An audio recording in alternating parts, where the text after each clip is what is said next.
everybody. How are we doing?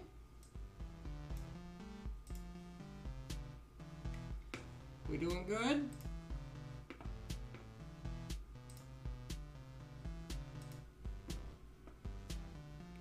I see. Hold on. And now... Oh, no, shit, that didn't work. Ah, that's the wrong window. And now you can see me. Hi! How we doing? I asked that already.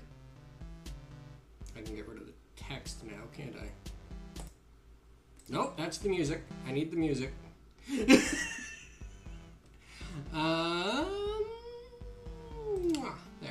Mwah, mwah, mwah. Yes. I realized that it's a little early today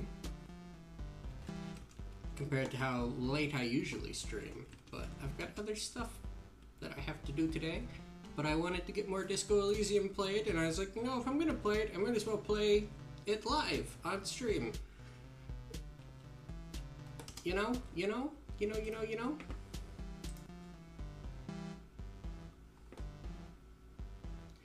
how it be? How it be? How it be?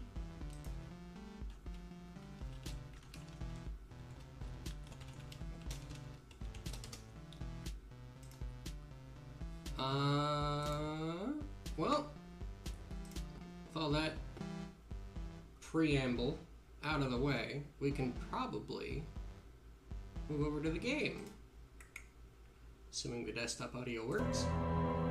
Ooh, yeah, it does. It's very loud. Turn you down a little. Turn you down a little. It's got some nice ambient-ass music on this menu here, but you need to still be able to hear me. Right? I'm so important to you, of course. Of course. Right? Anyway. I believe we can just continue. I can select them just to make sure. Oh. The autosave and the manual save are the exact same time. So I think we're good. We'll just go. Go, go, go. Doo-doo-doo-doo.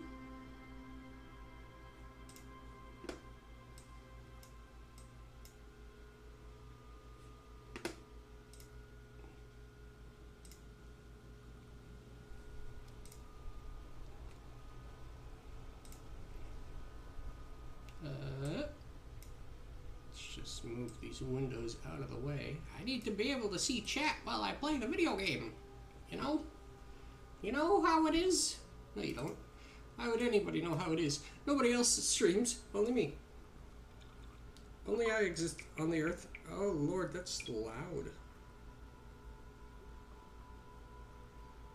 There we go. There we go. There we go.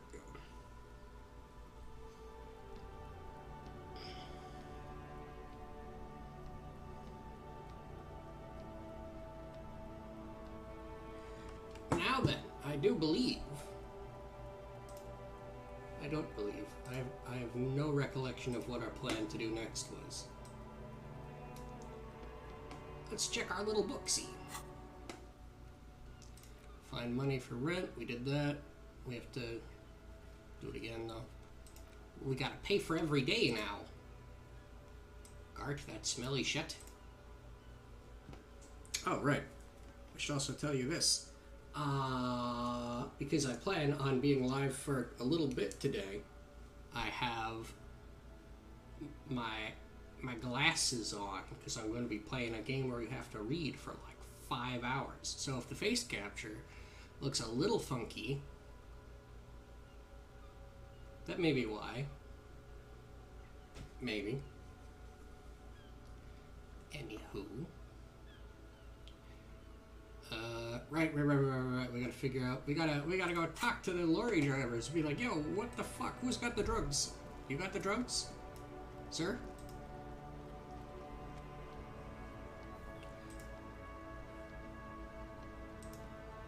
Sir, do you have drugs for me?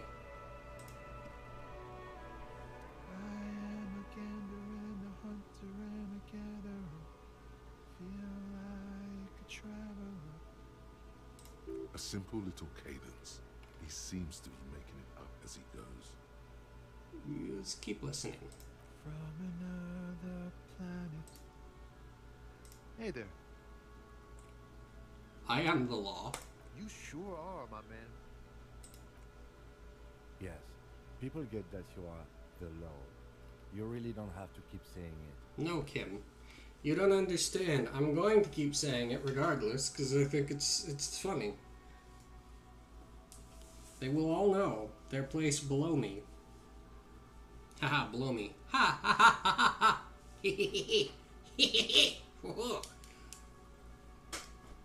What's going on here? It's the jam, my man. He motions towards the sprawl. Oh, shit, my mouse.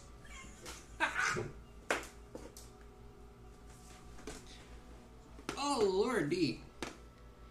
Lordy Lou. He motions towards the sprawl of lorries with a sweeping gesture. The air from the east is thick with the smell of crude oils, heavy metals and other byproducts of the modern era. You could almost taste it. What's the jam? It's a traffic jam for the ages. Arbor gates up the street are shut tight. No explanation given. Workers on strike, scabs agitating. All around clusterfuck. Meanwhile, we're all stuck here in long-haul limbo for days upon days upon days. Limbo. Days. Oh. Limbo, huh? So that's where I am. So how long have you been here? Cool. Limbo, huh? Is that where we are? Yeah, exactly. Oh. It's official. He too agrees. This is the antechamber of the afterlife. So how long have you been here? Feels like forever. Like I was born on this here roundabout and this was all I ever knew. Just me and the metal and the tires, the oil and the fumes of mazout. Extravagantly phrased. But I can roll with it. I don't quite understand what you just said. I keep it simpler here.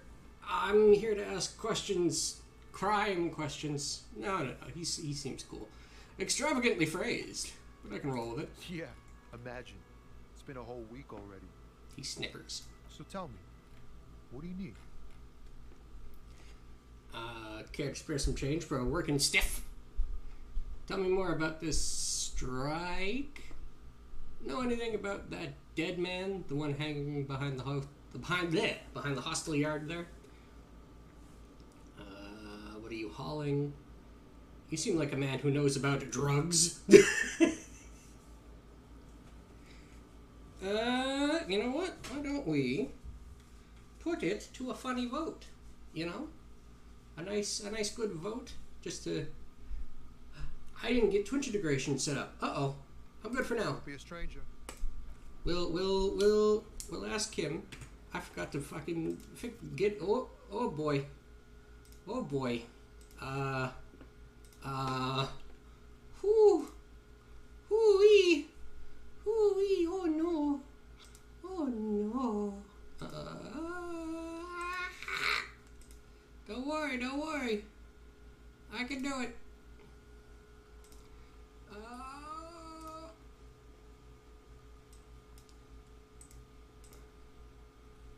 Thank you.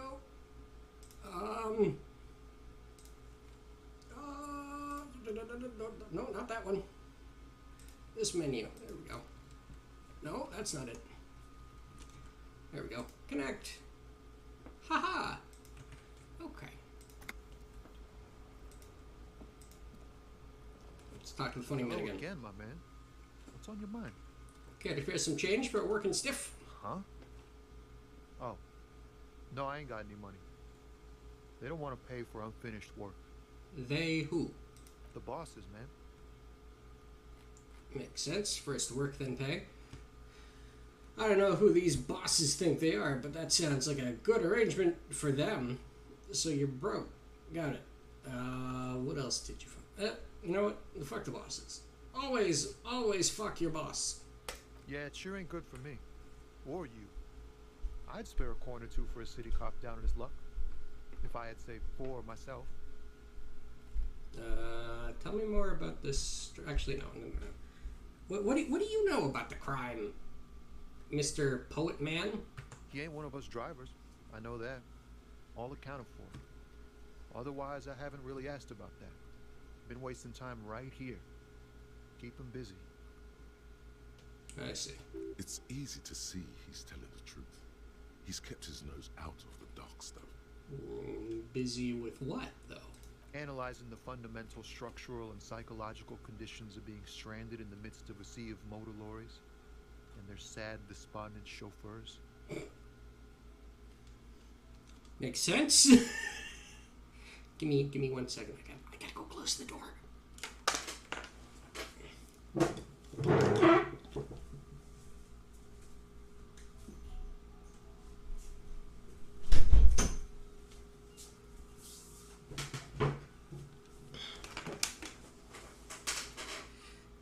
I've found the acoustics in my little office here tend to be a little better when the doors are fucking closed.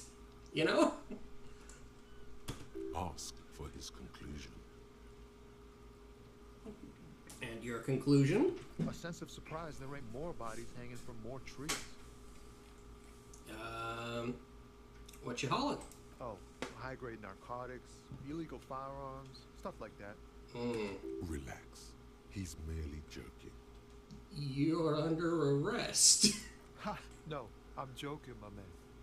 Found runs a nice, clean business. This haul of cargo is mostly sporting goods. You know, tracksuits and that kind of thing. Aren't you expressly not supposed to fuck with cops like that? Because that itself is a crime?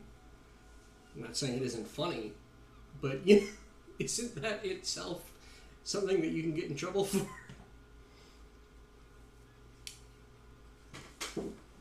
They usually get shipped to Grodd in the Occident, though we've been making headway in the Il-Moran market lately. So nothing illegal then? Not unless they've illegalized sports equipment while I was on the road.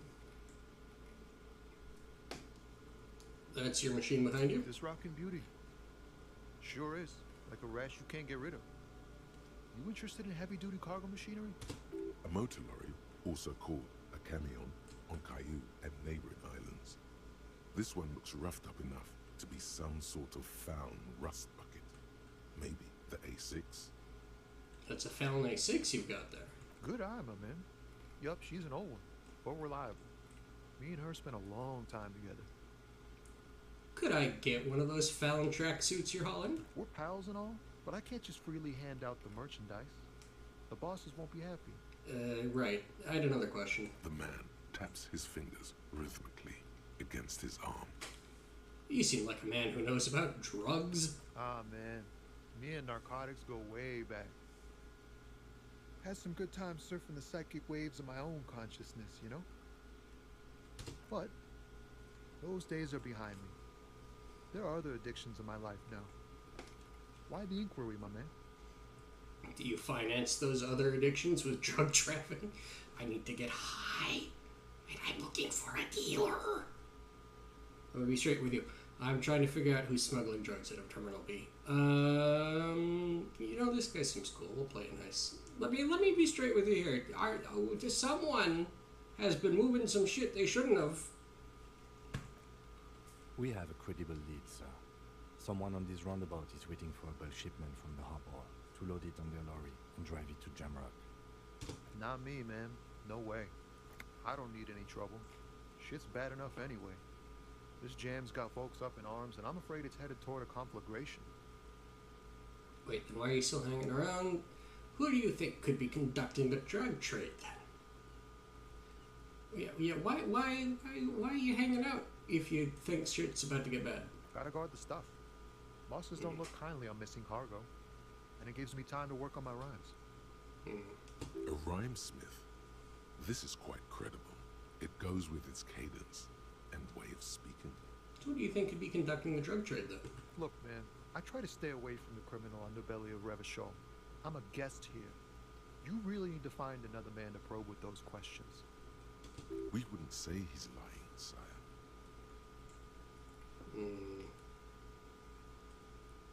He's a poet. Hit him with your best verse.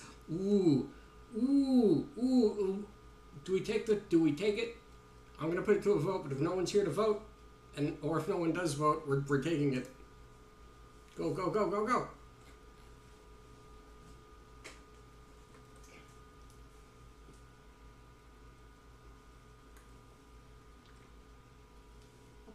It's pretty high odds. 58% chance.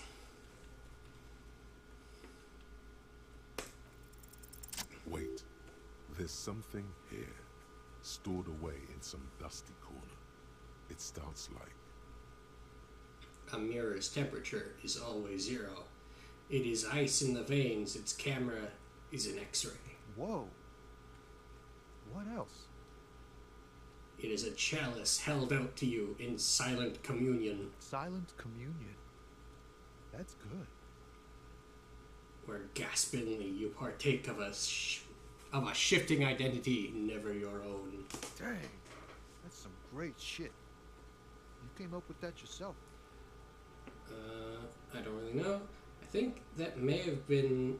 I think that may be an actual poet, and I've learnt it by heart. I'm just a vessel for the muse.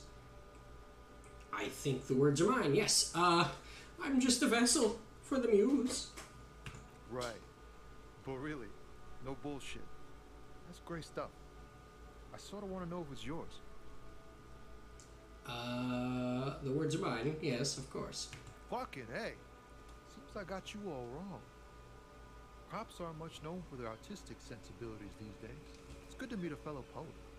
Someone with an appreciation for real text. The others here, so you don't really get it. Makes it all easier to bear if the words are pretty. Hey man, cops are human too. No. It makes it all easy to bear if we digest it all in a very nice, pretty package. I get you. When they really click, it makes the world seem manageable. Good to be on the same page. It gives you a thumbs up. Thanks, man.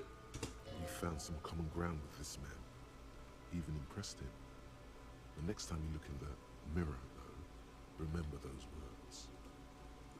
That's all for now. Why does art inspire you so much? It does, yes. But what is art? No, art is for arrogant blowhards. Why am I getting this? No. It does, yes. What is art?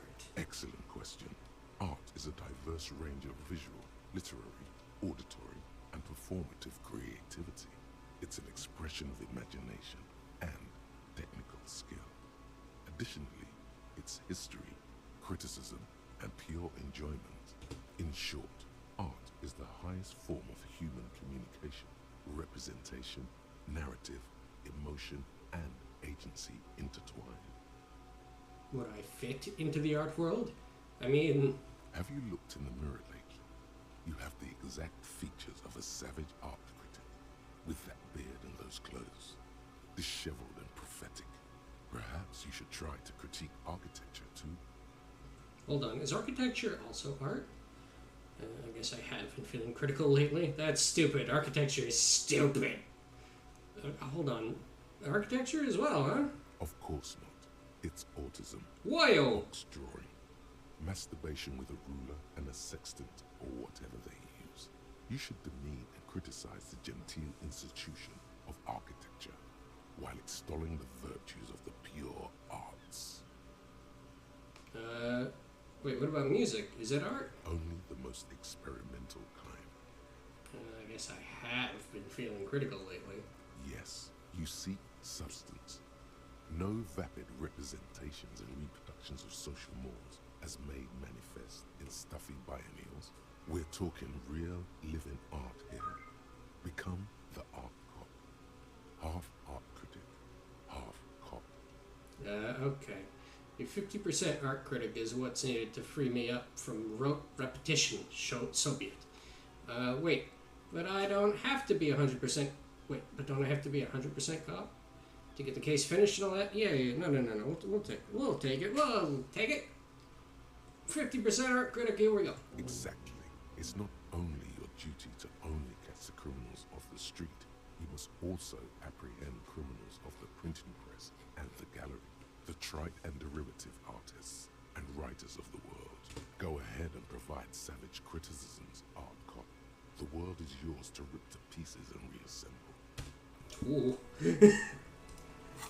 It's given me so much power. Actual art degree.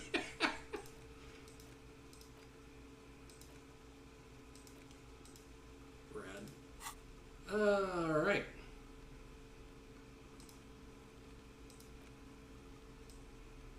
Just move that there, because that's going to bug me if it's all out of order. You too, you can go there. Don't need the pry bar. How am I doing on authority? Because I know that I have a -1 to it when I have this equipped. -2 to it. Oh my god. What level is it at? 1. Okay, no. We can't just be walking around with the clipboard. That's fine. Oh.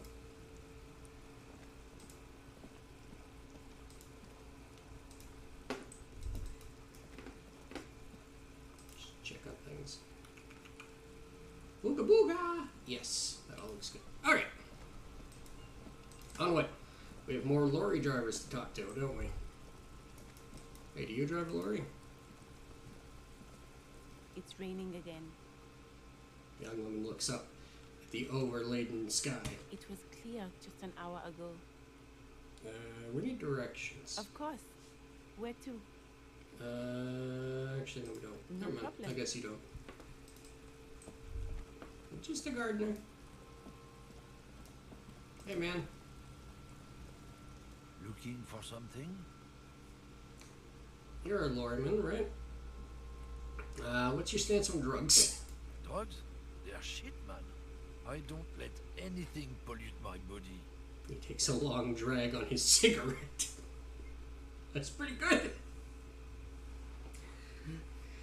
That is aggressive.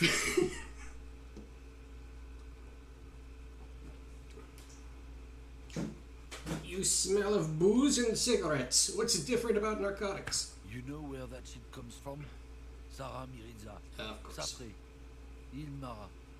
They take the money from our local junkies here and then use it to outcompete us in the manufacturing sector.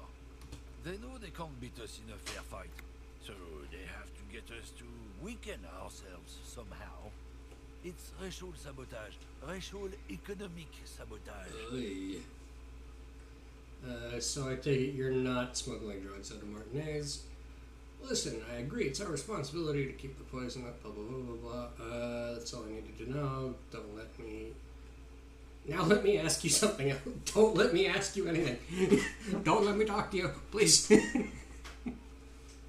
So take it you're not the one juggling the smugs. Are you juggling the smugs, sir? Not in, not out. I'll never betray the purity of my tribe. Oh boy. So you're telling us that you don't know anything about drug smuggling through Terminal B? I don't know shit. If I did, I wouldn't tell you. He puffs on his cigarette. So why are you still hanging around here? Most of the other lorrymen have left. What do you think? I can't leave the lorry unguarded. Stuff's been getting looted lately. It's those little kids sneaking on at night. If they touch my stuff, the bosses will be on my ass like ass cancer. Do you just admit to having ass cancer? If it's not you, then who's running drugs through Terminal B? Isn't it obvious? Fucking Sealand. That beady-eyed South Samaran. Who? His little side business is a scam. I wouldn't be surprised if he was peddling drugs as well. Who's that? He's a Samaran guy who likes to pretend he's some kind of businessman. Really, he's just selling his employer stuff. Stuff he stole after he broke the seals on his Humanox lorry. Okay, where do I find him? Just follow the smell. It smells like apricot and oil when you're nearby. The lorryman lets out a raspy croak at his own sense of humor. Yes, yes. Where is he? Looks like I offended your partner there. Too bad. Sealang's usually a little bit south of here, near the canal. You can't miss him. Just watch yourselves. His tribe are natural liars. Oh man. It's in their blood. He's your man, all right. 100%. I wouldn't be so sure about it. Not until we've heard what Sealang himself has to say. Guess we gotta go pay Sealang a visit then. Guess so. We're done for now.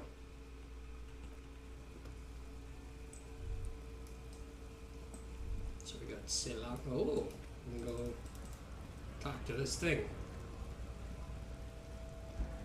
A lorry stuck in the traffic jam. This big, heavy Grad-made machine is well kept for such an old machine. Let's look in the window. The windows are clear. They've been recently washed. You can see a lorryman's cabin with personal belongings, stickers, insignia. What kind of stickers and insignia? The driver has adorned his space with a substantial collection of peculiar paraphernalia. Proclamations about honor, strength, and purity are glued to various panels. I bet you I know who this belongs to. A large metal pendant hangs from the rear view mirror.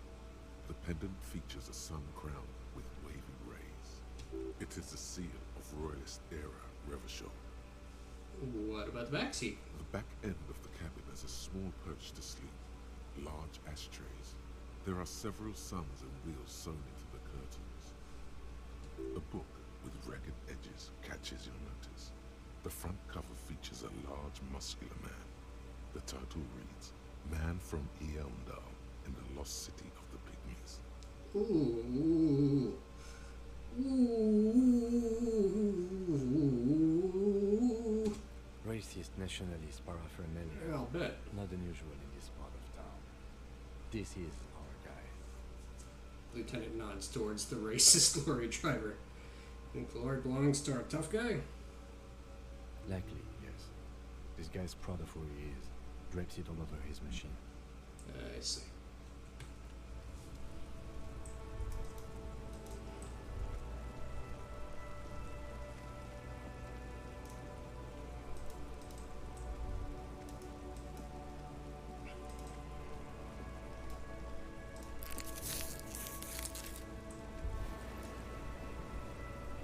Hello. Are you... what's his name? The Lazang? small, Oh. wrinkled woman does not greet you. She nods along to something on her radio. A photograph is clutched in her hands, and there is a warm smile on her face. The photo, an ambrotype from the turn of the century, as golden as her smile. Excuse me, ma'am. I'd like to ask you some questions. No response. Wherever this woman is, your words fail to reach her. Hey! Hello? If you want her attention, Oh. you may need to be more forceful. Snap your fingers in front of her face. If you want her attention, you may need to be Oh. more forceful. Twice. Where am I? Who are you? Like a magician recalling a subject from hypnosis, you've jolted her back to reality. I was actually hoping you could tell me that. Never mind. I remember now. I'm still stuck in that traffic jam in the 50s. She adds with contempt. Where else would you like to be then? Or when else would you like to be? Where else would you like to be then? Back in Methka, during the time of the revolution. The sidewalks and cafes are filled with young people. I was on my way to see a new Boyadero picture starring Gabriel Buendero. Until you came along, that is. Who's Gabriel Buongel? So I take it you were in Methk when you were young? Sorry to interrupt your dreaming, ma'am. Who's Gabriel? This is Gabriel Buendero. She shows you the photograph in the lavish amber frame. A strikingly handsome man looks straight at you, his head crowned with a wide brim hat. His hair is dark as an oil slick, and his jaw the most perfectly chiseled thing you've ever seen. He was the biggest star of his day. Girls used to faint in the aisles of the cinema whenever he came on the screen. And schoolboys used to memorize all his lines. She leans back, savoring the world she's conjured In up. all likelihood, it's a world that's only ever existed in her mind. So I take it you were in Mesk when you were young? Or, I'm sorry, Mefk. Someone was. She nods, as though her meaning were perfectly clear. I see. Someone. Are these not your memories? They are someone's memories, boy. What difference does it make if it's me or not? Okay. Oh no. They're beautiful. That is all that matters. Beautiful and true. And they will win. They're coming for this, you know? All of this. All of what? The world. The present. I'm sorry to have interrupted your dreaming. I wasn't dreaming. I was there, Loman.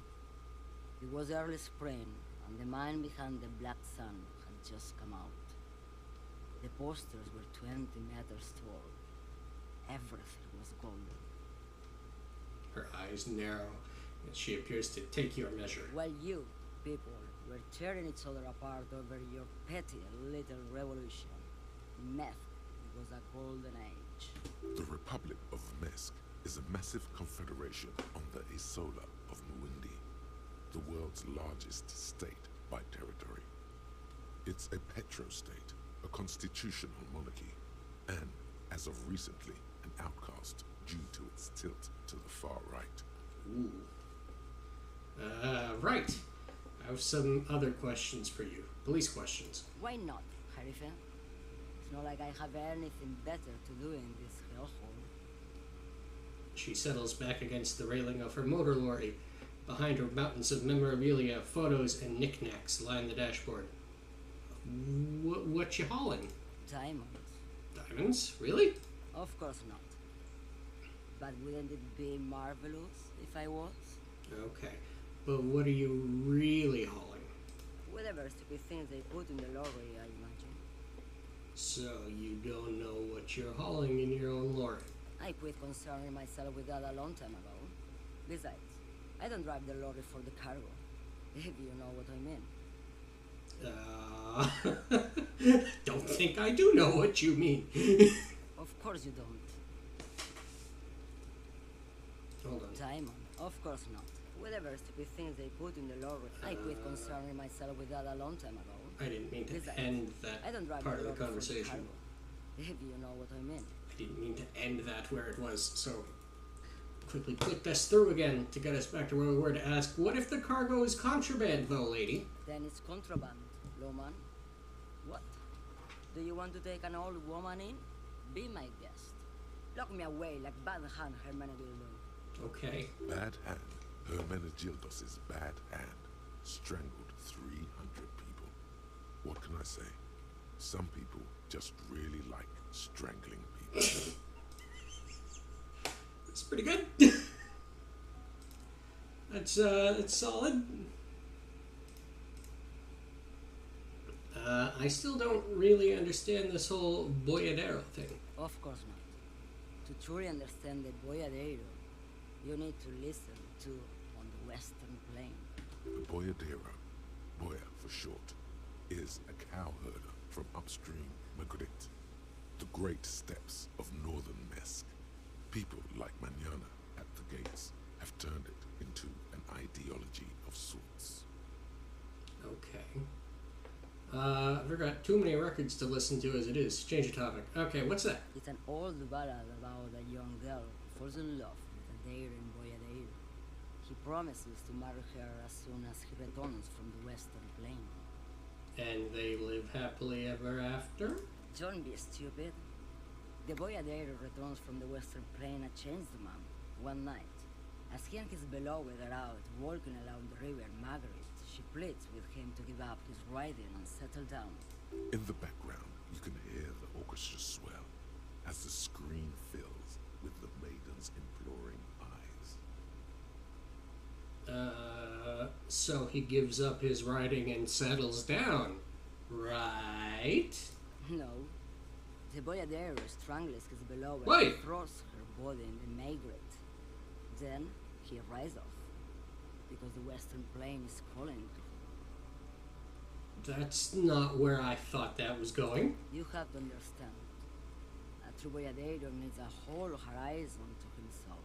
He can't be tied down by man or woman.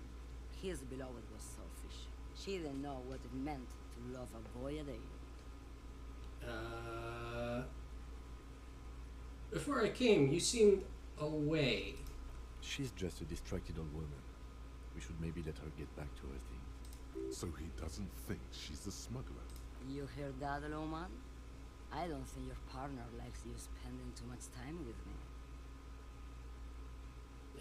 Wait, why is that, Lieutenant? Nothing. I just don't think she's connected to anything. He doesn't want your frail mind caught up in something here. Something unconnected. But connected to this woman tuning out like that. Should you be driving a lorry if you get like that? Oh, don't worry about me. I'm one of the best camioners around. I drive routes no one else will. What routes? Lomonosov's Land, Uzashnaya Zemlya, west of Blaine. She nods and closes her eyes again, letting her mind submerge. Ooh. A terrible cold comes over her, rattling her teeth as she stares inward. The Transcatolia Magistral. You for one, Haley. Magistradas do Mirador. All the good ones. The deep trenches. Where the bluebirds fly. She opens her eyes again and shudders. I'm something of an expert in blacking out. You should take better care of yourself. This should be reported to the proper authorities. Cool, ride until you're dust, sister! Hey, you know, I'm something of an expert on this whole field. You're right, Loman. I'm the one who should take my health more seriously. Thank you for looking out for me. Oh, come on. A correct appraisal. You're quite shabby. Shut up. Is that all you woke me up to say? You seem like a woman who knows a thing or two about drugs. What do I need drugs for, Loman? What I see, what I feel. The great adversary. No drugs can compare. The adversary? Yes. There is a protagonista and an adversario. I am on the side of the adversary.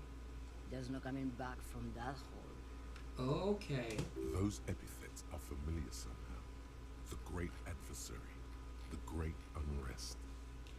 That's not really what I was getting at. What could I get my hands on? Where could I get my hands on an experience like that? Okay, let me ask you something else then. That's not what I was getting at. Then what were you getting at? Maybe if she thought you're corrupt. Everett sent me. Place a finger on the side of your nose and tap twice. What is it you're hauling exactly? Ooh, that's good. Yeah. Everett sent me. Who the fuck is Iran? Union boss? Ah, and what do I care about the union boss? He's no Gabriel. He's no Franco Negro. He's not even Hermenegildo the Hound. I thought maybe... Shouldn't we be telling all the lorrymen that Everett sent us? To try to spur things on? Be like, hey, no. I'm in on it. Let me know about the drugs. Please tell me about the drugs. Let me put this another way. Are you smuggling drugs through Terminal B? Maybe. Probably not. Makes no difference to me either way. You said earlier you don't know what cargo you're hauling. Could it be drugs? Just this month, I made half a dozen trips from Saramiris to Grad. The U41A. What do you think they take from Saramiris to Grad, Loman? Drugs? No, Loman. Diamonds. I didn't ask you about diamonds, did I? I don't care about that. If you had to guess, who do you think is smuggling drugs around here? Okay, if you're not involved with the drug trafficking, then why are you still waiting here? I didn't ask you about diamonds. You crank. What the heck? Diamonds are good for you, Loman. You should try them sometime. What do you mean try them? Make yourself pretty like Eva de Zoras. Not eat them? I could eat them. If you had to guess, who do you think is smuggling drugs then? Easy. He's the skinny man who thinks he's a poet. Never trust a poet. Also, he's the only one I can see from here. Fair. I was thinking, I was like, oh, maybe this is going to turn into one of those situations where it's like, oh, two of these people are lying, and then like they're all pointing fingers at each other, but one person is pointing his finger in a way that doesn't make sense, and you have to figure it out from there. But no, if it's just, I can only see this person, I guess that's probably not what's happening. That's correct. There is no visibility of any of the others. I see. Okay, if you're not involved with the drug trafficking, why are you just sitting around? Where do you want me to go? This isn't so bad. I can listen to music, or the seagulls. Look at all the colors and the beauties of this world. It's a good palate cleanser, this jamboree. Or I can just relax and let my mind carry me back where it will, to the Great Plains. I see. I think we're done here, no? Yeah. Thank you. Yes, go. Enough jamboree. I need to get back to Mesque. Her voice trails off. Alright. Oh, what's back here that I can take? Money! Thank you! Something over here as well. Ooh, a shirt. Where's that other guy? Whatchamacallit? The guy the racist guy pointed his finger at. I don't really believe him that this other guy's involved, but we should still go talk to him. Because it's gotta be someone, and I mean, the racist guy might be right just on like a broken clock sort of way, you know? He just happened to point his finger in the correct direction. Oh yeah, you. We should talk to you too. Hey man. Stuck in the rain in a traffic jam, man. Oh no, wait, no, I already talked to you about the drugs. Never mind. See ya.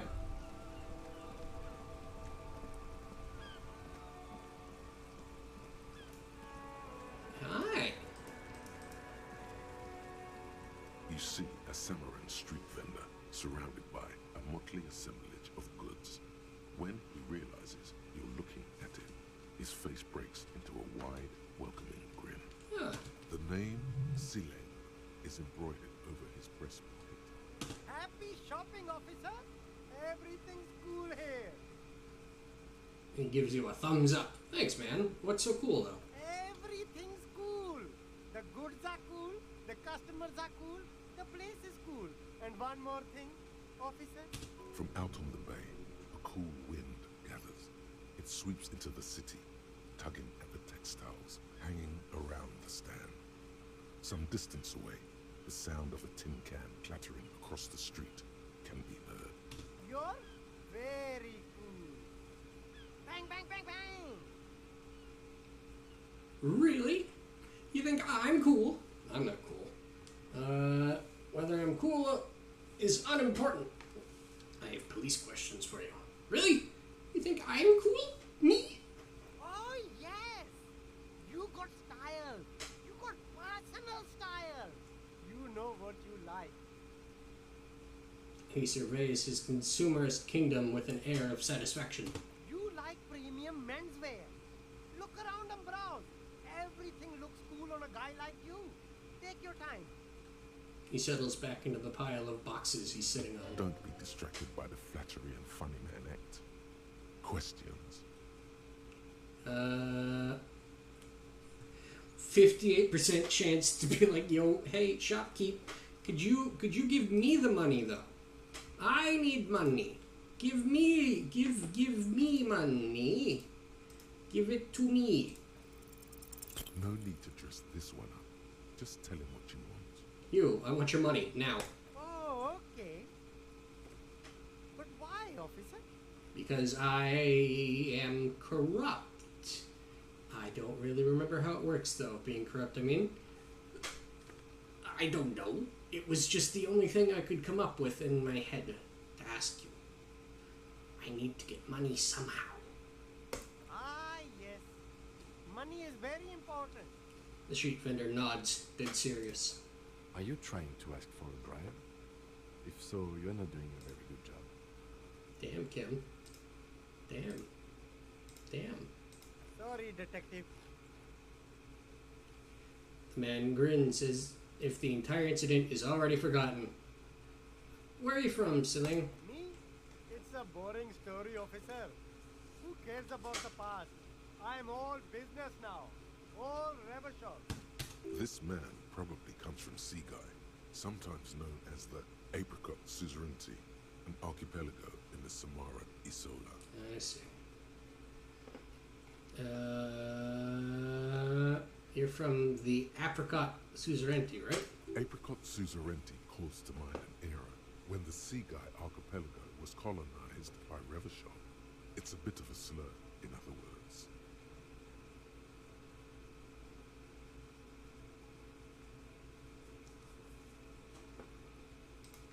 Oh, fuck. That's right, officer. But it's a bad scene for business there. Too many regulations. Extremely bad for an independent local entrepreneur.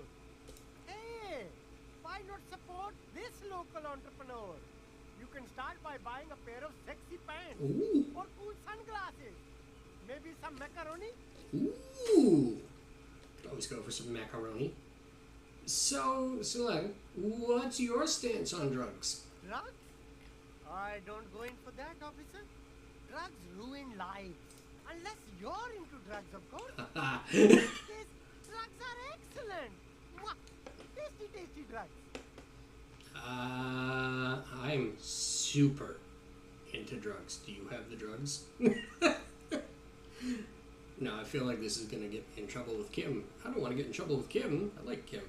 I don't like drugs. That's very cool. I don't like drugs either. I only said I do because I didn't want to sound lame. Peer pressure. No. Sir, it appears to be true. No drugs in sight. Not in the box of sunglasses or under the speakers. We're looking for a lorry driver who is transporting drugs out of the harbor. He or she is in this traffic jam. That's even cooler. You investigating narcotics crimes like that? But I am not a lorry driver. I'm just a street vendor. I don't know anything about that. A blatant lie, sire. Yet he tells it with such conviction. We'd believe him if we didn't know better. But you are a lorryman. Another driver has identified you and your lorry. Who said that? It's the fat racist, right? I bet it's him. He has an agenda against me because I'm an immigrant who works harder than he does. He's a hater. Boy, is he. So you admit you're a lorry driver? No, I just said I work harder and he's an asshole. I'm... He stops to think. Realizing he can't get out of it. Smart man. Okay, maybe I'm a lorry driver too. A little. But that's not the most important thing about me. That's my day job. This is my dream. He spreads his arms. So you forgot to tell me? So you were embarrassed to tell me? Stop squirming. What do you know about the drug operation in the harbor? Siling, my sources tell me you're the one transporting drugs for the Union. Stop squirming. What do you know? Nothing. I told you. I'm not a dumb guy. I don't get on board with that crowd. And what crowd is that? Crowd. You know, the drug crowd. No, he wasn't talking about an abstract crowd. It was that crowd. Wasn't some drug crowd. You know who they are. Tell me. Shush, please. There's bad people doing bad things here. That's all I know. Please, don't get me into this mess. I spent 15 years working my way up. Here we go. There's a tiny bit of truth on the table. Zoom in on it. If you don't want to get into this mess, you have to give me a reason to move on. We're buddies, Siling. Help us out. No one will know it was you. Yeah. We'll push. We'll push him. It's a she, okay? The other drivers call her the lady driver. You're better off staying away from her. The way they talk about her, she's no lady. Who are these other drivers who talk? Is the lady driver the older one back there? Point to the pale driver, dazed out. Strange. Yeah, is that her? I don't know. Maybe. If she is, I haven't gone near her. I don't get involved. I told you. He's not ruling her out. Who are these other drivers who talk? All of them. I don't know. I told you all I know. Are we cool now? I really want us to be cool now. Who exactly is talking about this lady driver of yours? The racist or the other one with the tattoos? He points north. All of them. Even the ones who've left. I don't hang out with them. I don't remember who has tattoos. Okay, we're cool. All right. I scored. Let's cap this off with a purchase. You can walk away from here with funky sunglasses, detective. Both of you. What? You deserve it. That does sound nice. But now we have a buff to that rhetoric challenge to get money out of him. Give me your money. Start Yes. with a little compliment, then work your way up from there. This is about business, remember. Hey, you seem like a really successful entrepreneur. Would you like to support a member of the local police force? Oh, okay. But why, officer? After all this mess, the broken seals, lying to you, come on. Think of it as an investment. An investment? What kind of investment? It's an investment in me, a highly experimental human being. My risk-reward ratio is insane. Invest into me not telling your employer about your operation here. I'm a policeman.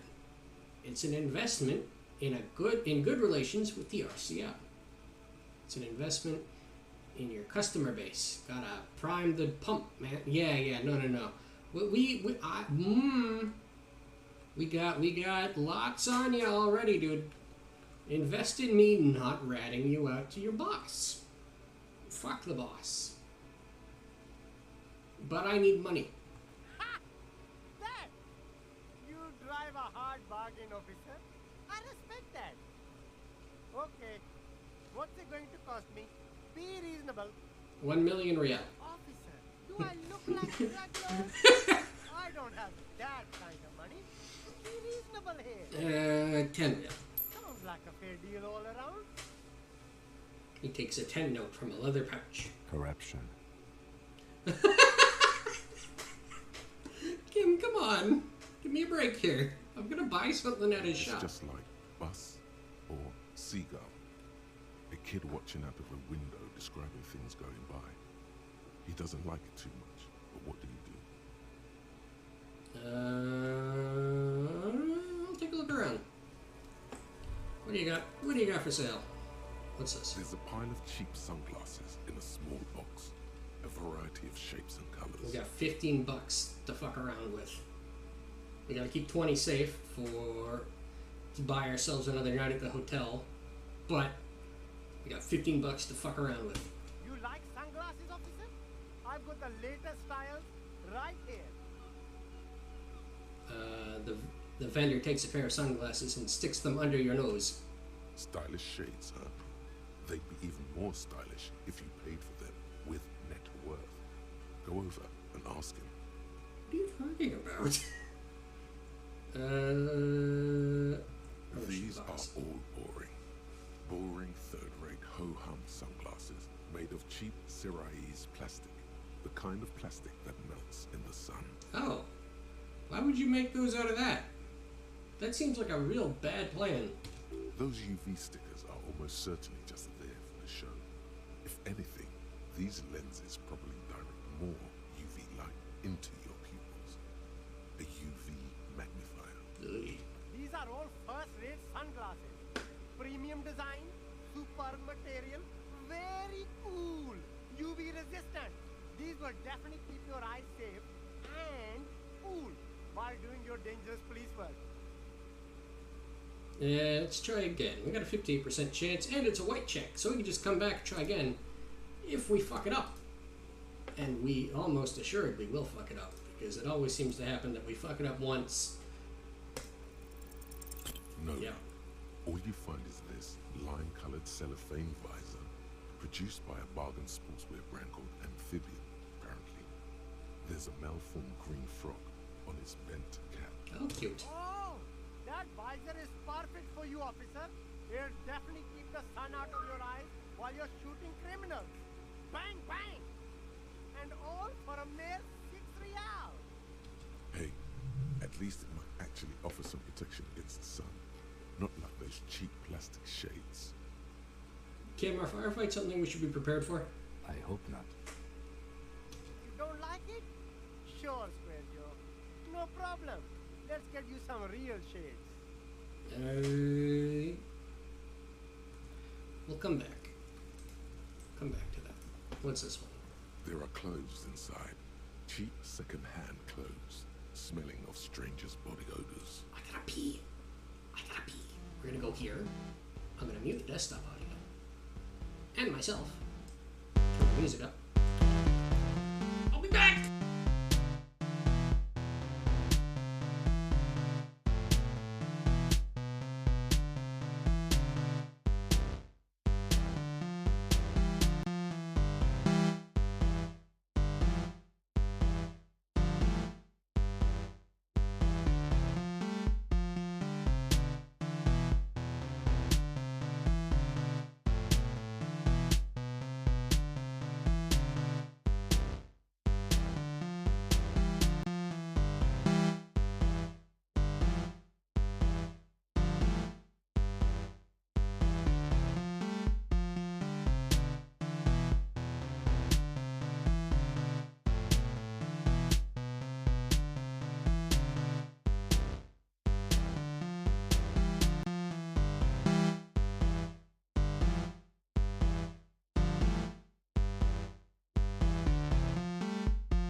Okay, I'm back.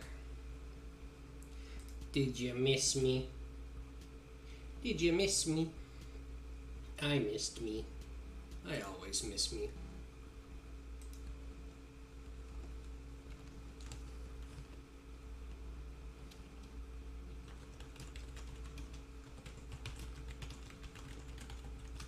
Okay.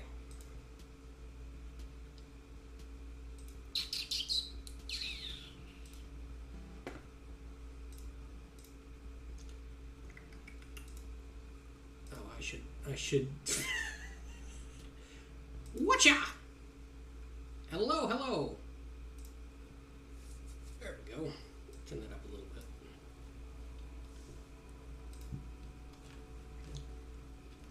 There are clothes inside. Cheap secondhand clothes, smelling of strangers' body odors. Don't be shy. These are premium class clothes. Good quality fabrics, best retro design.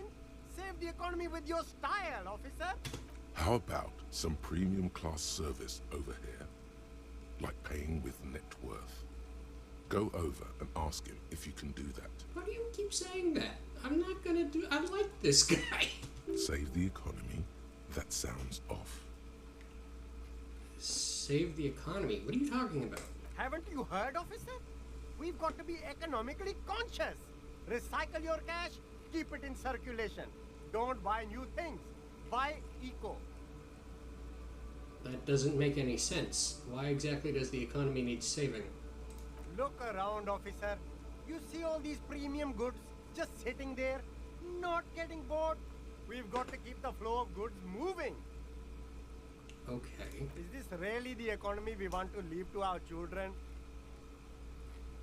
But I don't have children, I think. It's just nature. Powerful economics expand, weak economies go extinct. This economy is really just a distraction from the cultural issues, you know, immigrants. And, look, man, I just want to buy some clothes. That's good, officer.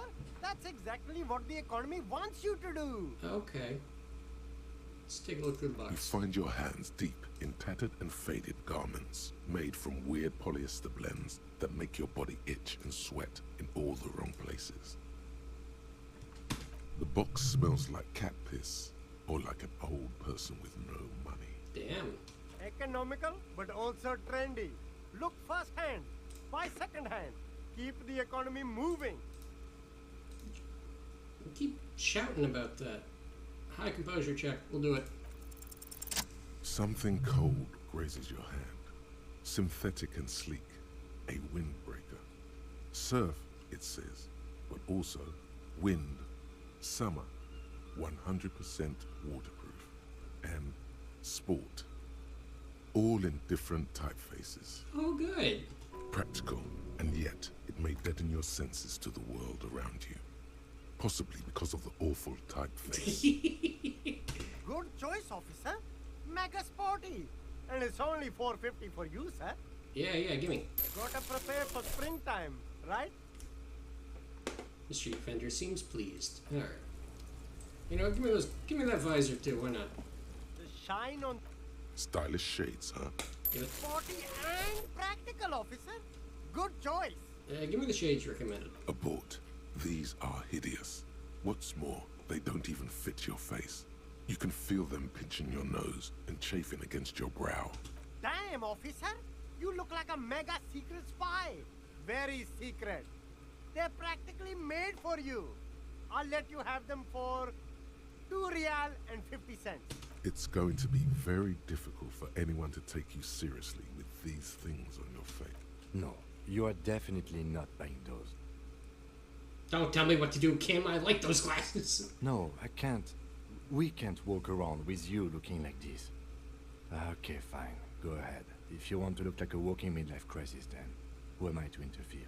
Gimme. A good starter pair, officer. And when you're ready to upgrade, come back and see me. Okay. What else do you got? You see two lowly, defeated speakers, thralls, slaves basically, perched atop them like conquerors surveying the land. A pair of found, durable wear sneakers, ultra serious. I can see you've a taste for luxury, officer.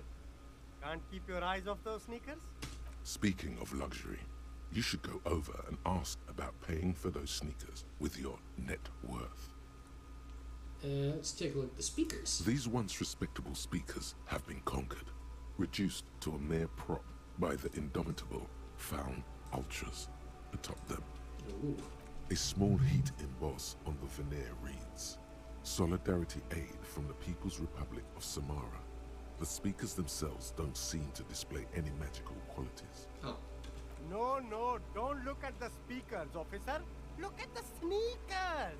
The sneakers are the stars here. What about the speakers, though? Doesn't anyone want these speakers? These, officer? These speakers are Samaran garbage. Hey. I'm ashamed to even use them for props. Don't waste your time on them. Samaran trash. That sounds like they're from the Samaran People's Republic, produced under the dictatorship of the proletariat. Can't I just buy the sad, conquered Samaran speakers? No way, officer. These aren't for sale. They're bad speakers. Low-fi socialist junk. That's why I want them. I think I might be lo-fi socialist junk myself. No, officer. You're a high-class policeman who accepts nothing less than the best. Lucky for you, I've got the best on sale.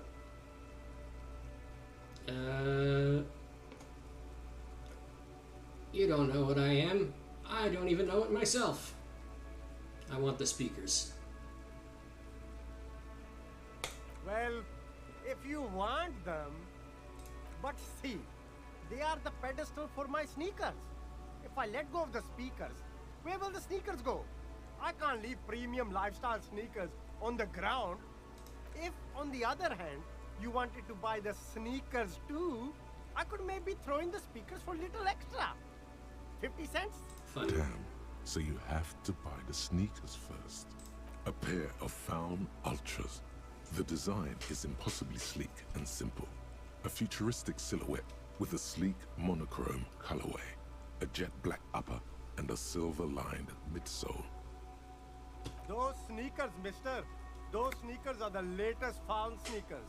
Super rare, super fine, super cool. Only 50 real.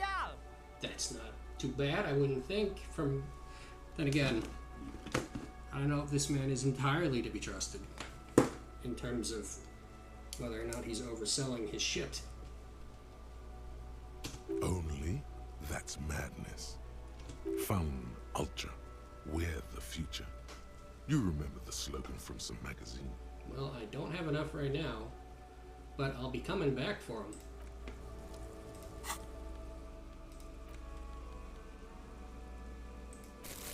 Yep. What does this shirt give me? Conceptualization, -1 suggestion.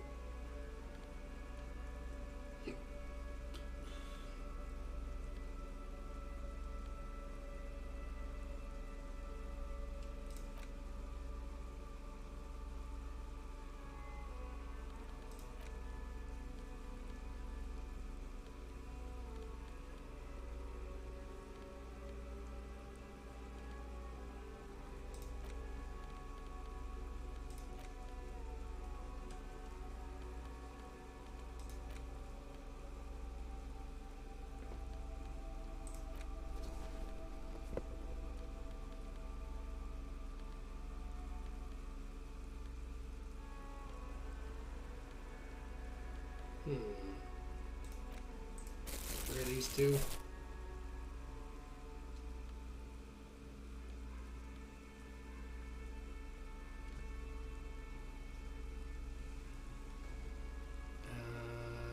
-1 to drama.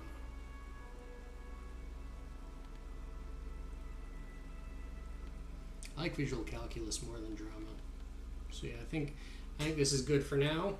I think we're pretty set. How's our bag doing? Hear that? Magnesium. That's what you're lacking. The lack of magnesium has you slouched. So there's a lack of magnesium in me? Yes, and it's critical. Look at yourself. You're practically devolving into a fish due to the lack of magnesium in your bloodstream. So I need to mag it up? You need to get so magged up. You've probably had 2 heart attacks and a minor stroke already. And the only prescription is insane amounts of magnesium. You're saying I have to become a magnesium-based life form? Yes. If you want to live, you need to evolve. You need to ascend the carbon barrier. Go to the apothecary and buy insane amounts of magnesium. It will reverse the damage to your circulatory system. Okay. Oh,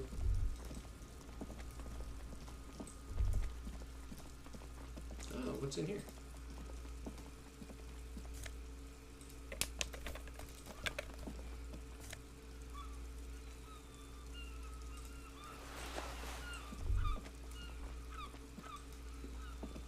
We're just about out of time for the day, at least for as long as Kim comes along with us. What does this give us? It's generally understood that human beings are carbon-based organisms fusing little carbon tubes together to form complex, mushy structures capable of thought, love, and locomotion. It is also known that these structures sometimes like to take the edge off by consuming ethanol, amphetamines, etc. In such cases, it is important to supplement your body with magnesium. Tired? Mag it down? Mag time. Liver damage? Maximum mag. Some people say magnesium doesn't really do anything and you just need to quit. What do we tell them? And then we gotta research that for like an hour. Do I have another skill point? I do. That's good, because I need to do the volumetric shit compressor to fucking be able to even look at the body again. So, we'll take the volumetric shit compressor. That should be ready. We could probably do that to cap off the day.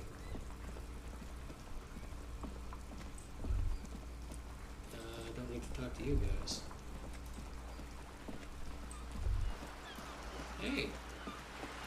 Oh, can I talk to you? Better watch your mouth around me, boy. Things I've seen and said. Nothing I can't do.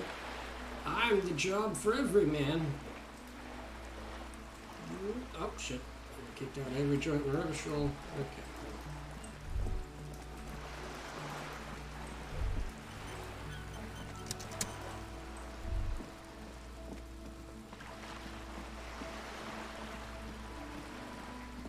Let's go have a look around.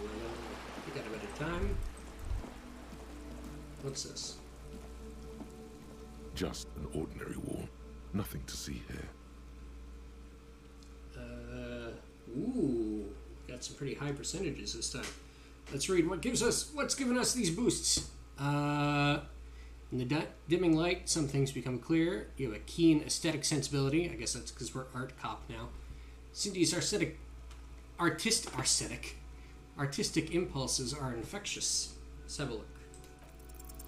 Because you see it, finally. This wall is sublime. Look at it. The shadows, the colors. Let the conceptual joy flow into your pupils and blossom into thoughts in your brain. All the other walls on all the other houses must make a pilgrimage in adoration of this, the uncontested pinnacle of wallcraft, color peeled from the very face of God. More. Oh, Wall Father. Kim, I must paint this wall. Add even more beauty to it. Huh? He sounds tired of it all. Fair.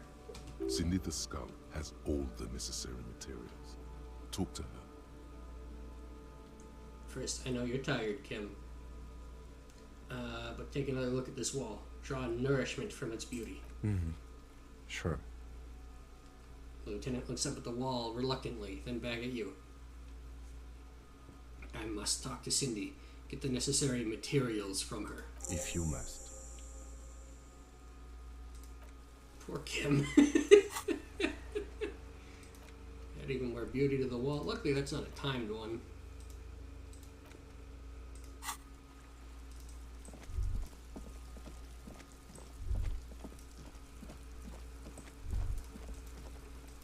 What's in there?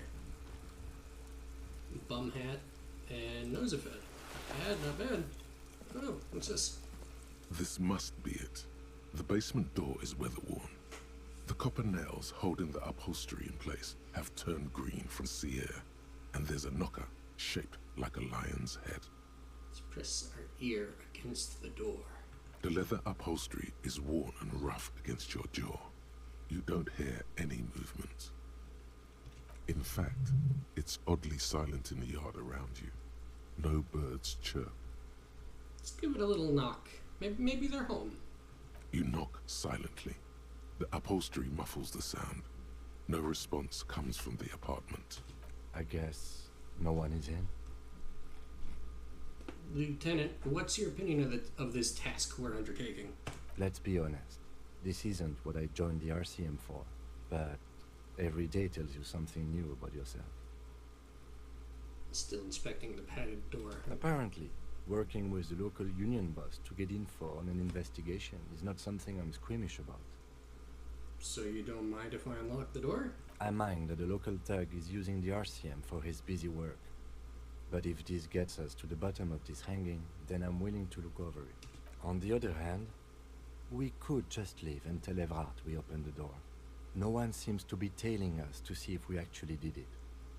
Lie to Everett? That's also an option. Yes. Presenting a fabrication is known to get results here and there. You took this task. You make the call. The door is right here. You can just open it and be done with this. Leave. I'm tough. I can take stink enjoyer. You shut your mouth. I can take 2 points of fucking insult damage before I have a breakdown and scream at my friends. I can afford to lie to Evrart. So Spooky, what we've decided. First of all, I think you'll appreciate our new loadout, complete with Froggy Hat.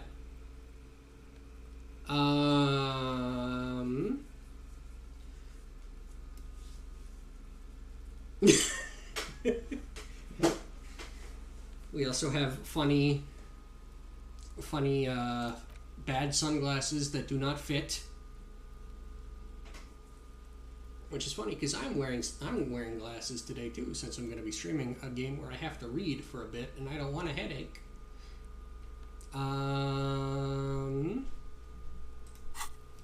So, if you'll remember, Evrart told us, hey, could you go open this door for me real quick, and then I'll tell you shit. Well, this is the door. We've made our way here, and Kim told us that we could afford to lie to Evrart, or at least that it was an option available to us.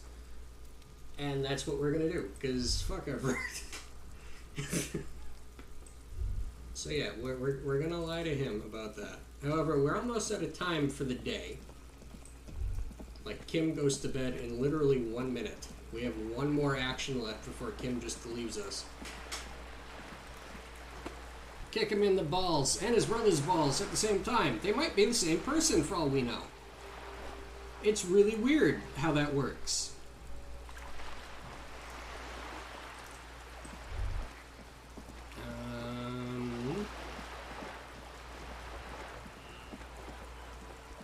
What else is noteworthy that you may have missed? Well, you can just watch the VOD. I'll just tell you one more thing. First of all, we hung out with this guy and got the art cop archetype, like, thought thing. That's not what we're not chewing that over right now. We're chewing over the shit compressor because we can't even go look at the body to progress the plot until the shit compressor is installed.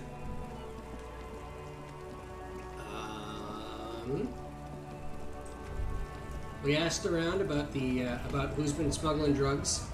I love to compress my shit. Exactly. It's the get your shit together thought. Oh no, I didn't mean to talk to you, Kim. Yes? No, we're good. We met this person who's another lorry driver who keeps hallucinating that she's, like, in a different era and thinks that this is just a thing that she comes back to every now and again. So, I mean, that might be something, but that's all we know about her for now. We also know that she is probably not the one smuggling the drugs. That's it.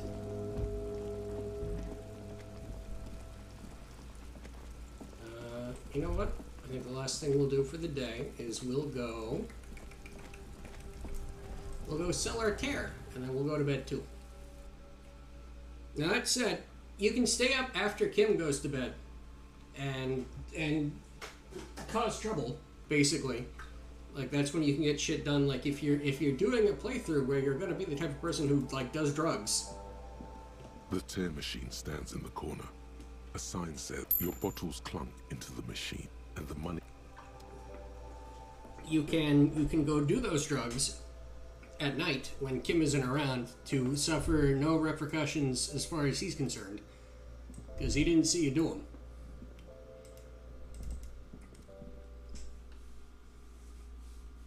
Nappy time for Hobocop. Yes.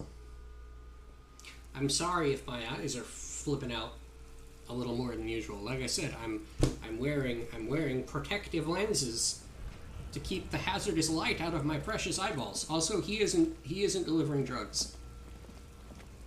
Sadly. I love being able to sneak around and do bad things like in Fallout. Yeah, exactly. You can also, like, fly off the handle a little more if you want, because Kim's not around to fucking be like, hey man. Oh, there's one more cool person that we met. The guy that we bought all this ugly shit we're wearing from. Just carry the gun around the corner and put it in your pocket. Yeah, when no one's noticing. That's the classic strategy with those games, right? Is just, if no one saw you do it, it didn't happen as far as anyone's concerned. And so what if it doesn't make sense what you just did? Nobody saw you do it. Where is he?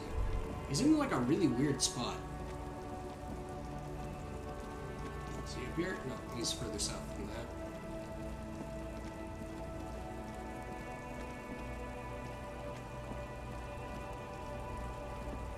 Picking it up and walking away is fine, but putting it in your pocket is not. Exactly.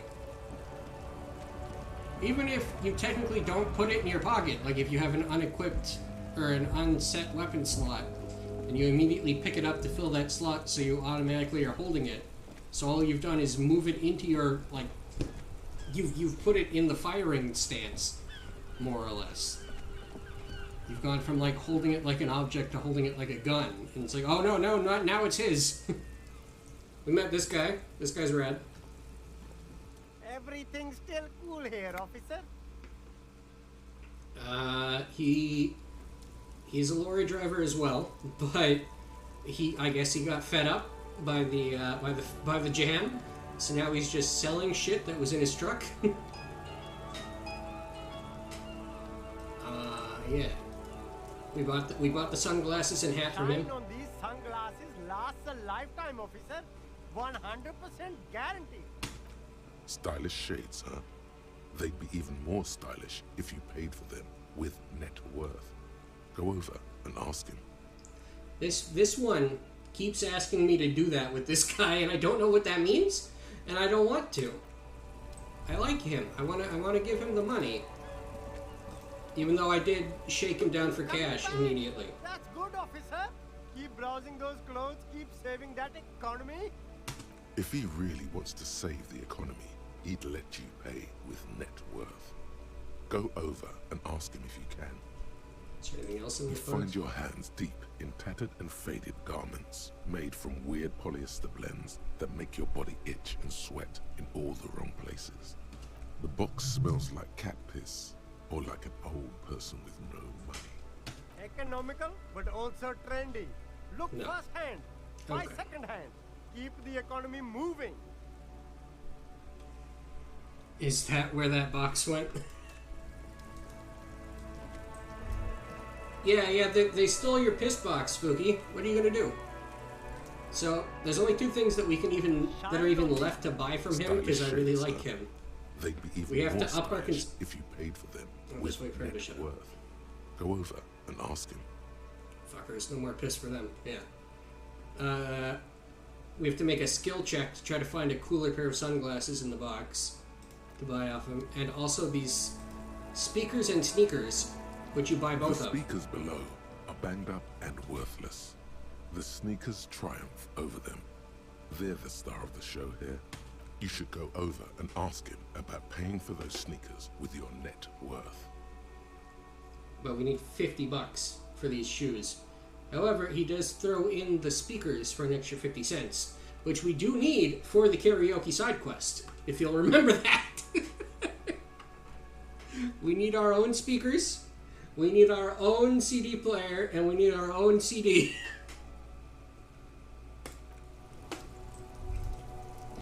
So we need to make a bit more money. Also, I guess I was wrong. Maybe it's 2100, so like 9 o'clock that Kim goes to bed. Kim, are you going to bed? Yes? No, I'm good. I want to talk about you. Why are you still awake? Did we find a really sad song, though? We did, I think. No, we didn't. You're right. We haven't found a sad song yet. I gotta pee. Again. I took my medication, so I wouldn't have to do this quite as much, but it hasn't kicked in yet. So I'm gonna go piss, and then we'll be right back. Not that one. Bye.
I'm back.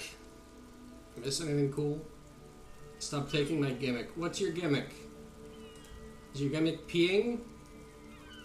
That's a lame gimmick. Piss. Piss! Well, joke's on you. I have a medical condition that says that piss has to be my gimmick. You fuck. My gimmick is piss and... Isn't it piss and crimes? I wonder what you're going to say it is. Piss and thighs. Ah, I see. We're back. Anyway, we're about to talk to this fucker. Hey, buddy. Evening, officers. A burly man hangs out by the waterlock, carving up a generous serving of salami with an old hunter's knife. His eyes are fixed on a man stranded on the other side of the waterlock and on an enormous billboard that has fallen down into the canal between them. Also crimes, for that comes with being gay. I see. First things first, what are you doing here, man on the waterlock? My friend Barry the Butcher is stuck on the other side of the waterlock. I'm keeping him company and eating his salami. From the corner of your eye, you see a man in a yellow shirt and grey overalls waving at you from across the canal. He seems disappointed about the wreckage on the waterlock and the salami. Very good stuff. Anything I can do for you, officer? Oh, because eating salami? I get it. The man on the waterlock picks the skin off of a slice of salami and takes a sizable bite. Wait, you don't eat the skin on your salami? Do you know what caused this wreckage? I wasn't here to witness it, but those look like tire tracks on that sign. Weird, huh? Then again, plenty of daredevil drivers in Revachol. It was probably me. It was probably us. Too bad it also takes a year and a day to repair anything around here. Especially a waterlock. The rest of the coast is closed off till then. Can I have some of that salami? Sure thing. He cuts off a slice of salami. It is salty, it is savory, it is chewy. The hangover only makes the salami more tasty. Want some too, officer? He turns to the lieutenant. Why not? Lieutenant ponders the offer for a moment, then decides to go for it. He takes a slice of salami from the man and chews on it. Well, that was a nice exchange. What if pastrami instead? Yeah. You know what's further down the coast? Well, there's the fishing village, an abandoned fish market, a bizarro church. Oh. Not much use to the congregation, though. There always seems to be something wrong with it. He thinks for a moment. Yeah, not really much else. Just bombed out ruins. Alright. Bye-bye. Can we get across? Butter sign down! Butter sign down!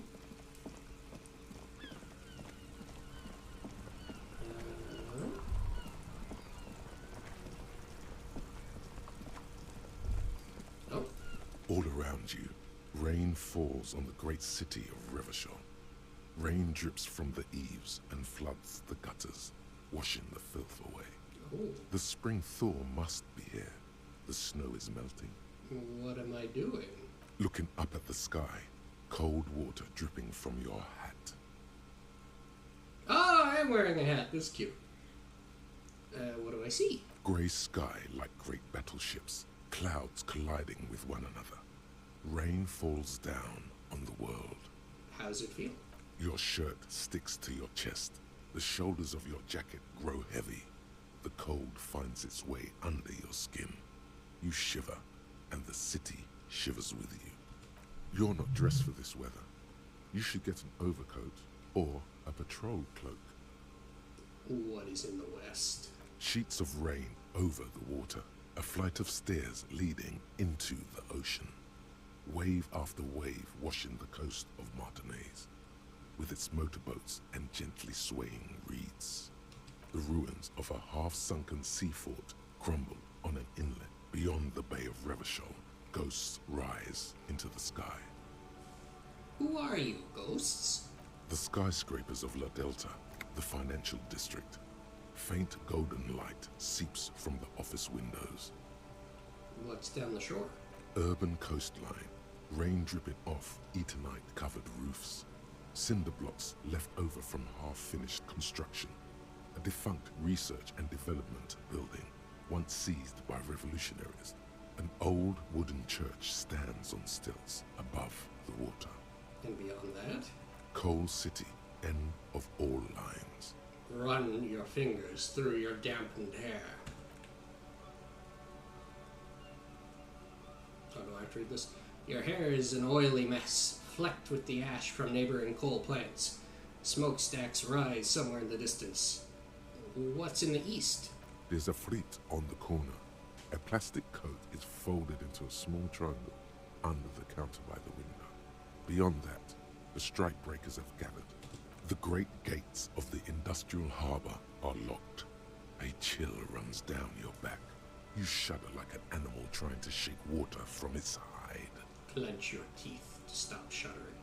Behind the gates, heaps of supply crates, red and blue metal shipping containers, slick with rain. The Greater Revachol Industrial Harbor is an artificial mountain range. Immense wealth resides within, and immeasurable poverty in its shadow. Damn. And beyond that? La Drusienne, King Dries passenger harbor.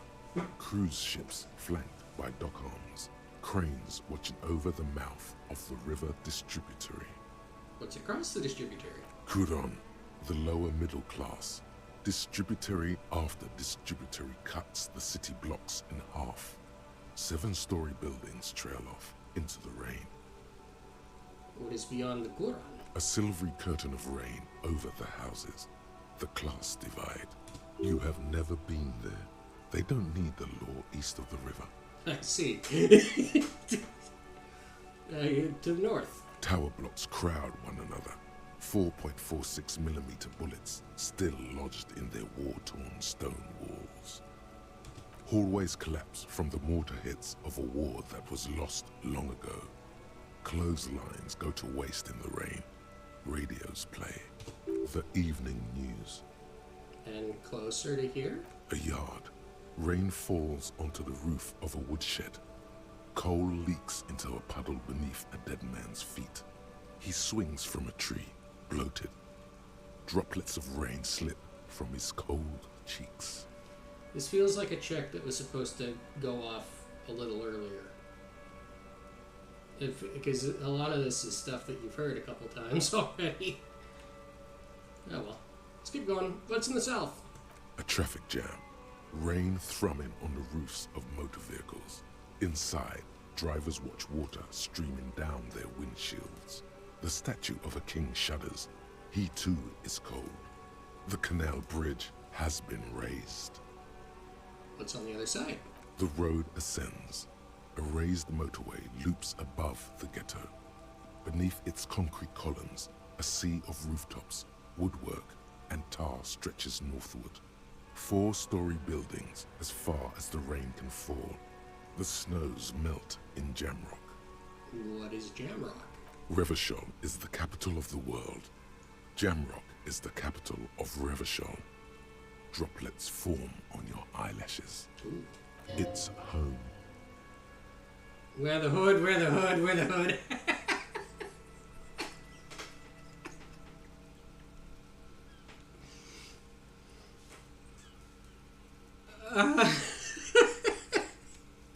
Wear the hood, wear the hood, wear the hood at. I have a brother in the cut. Where the hood at? Seems tonally inconsistent. Why am I not there?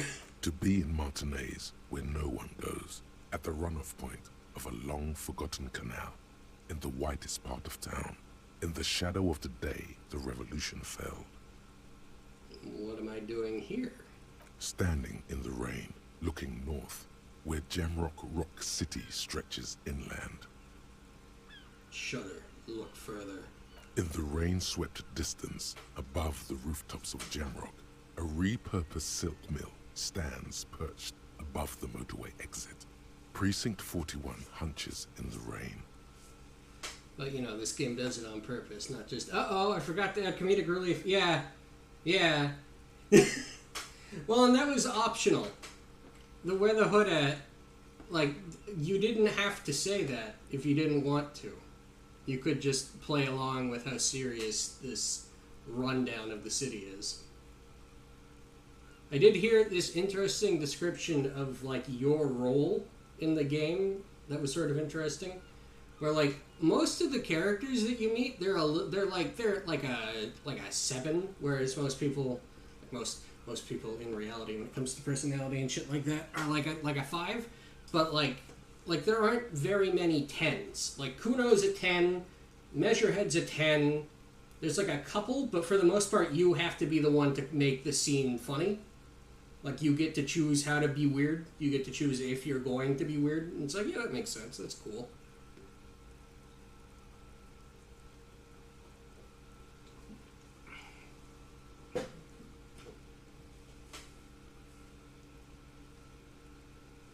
Seeing the shit your pants option is some... Yeah! is some comedic relief. Rain-swept distance above the rooftops of Jamrock. Repurposed silk mill stands perched. Precinct 41. Your vision blurs. You wipe your face with your hand. The rain stings your eyes, making you look up and blink. What's above? Coalition aerostatics hang like apparitions under the cloud cover. Way up there, where rain forms, rotors flutter silently. Your sight clears. Motherfucker. This rain will not let up anytime soon. I'd recommend you put on your coat. It's cute that the game, like, keeps track of that, too. Do you have a coat on when it's raining?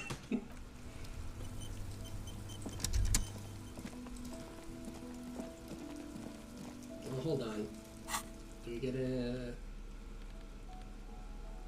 composure? Hold on. Maybe we can retake that check with the corpse now. Because a +1 to composure might help us. Maybe. Can we look at you? We're still taking in shit. There he still we is, can't even try. Right through you, with his white eyes. The body below is entirely dedicated to that corpse smell. Emitting it is all it does now. Oh, you get to check the notebook and stats yourself. That's pretty good. Oh, we can't even try, and it's endurance, not composure. Okay. We did you. Were you here for this, Spooky? Where we took a look at the footprints and just became like a god? I can't see the ratings for each. Yeah, it's probably broken down into these on the left here. The grand total.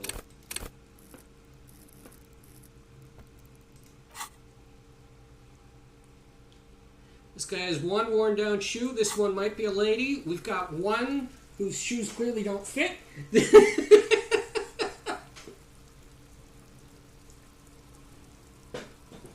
God, that's a good scene. Okay, what do we do until then? We got like half an hour-ish more of Kim time until Kim goes away. Yeah, more or less 45 minutes. 45 in-game minutes though, which is like actions. So we have about like 45 in-game actions before Kim leaves. Whoa, I'm competent. Good lord. Yeah, right? Lie to Evrart. We could go back and lie to Evrart real quick. We'll put the clothes in the trash. Who else has unauthorized access to Whirling in Rags? Find this person. You know who tampered with the scene. It may take a while. Okay. Track your gun down. Track down your badge.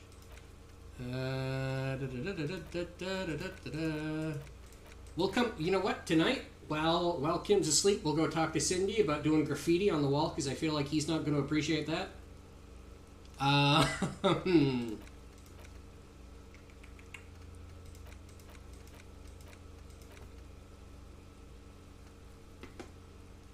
Yeah. But until then, let's go talk to Evrart again. Only a little fascist. Just a touch. Just a little bit as a treat. But very communist.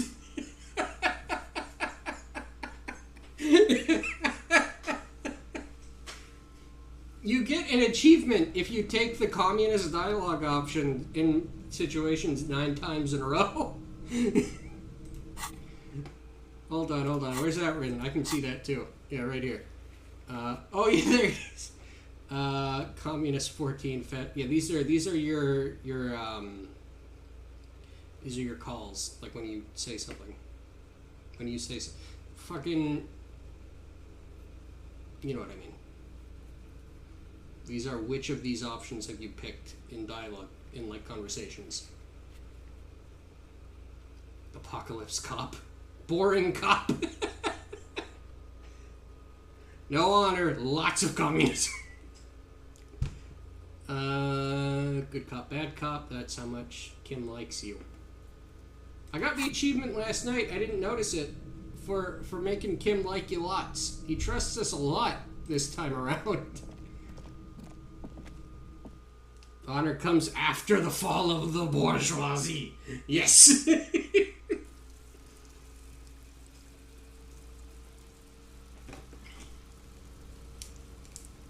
There is no time to respect rules when the rich still live.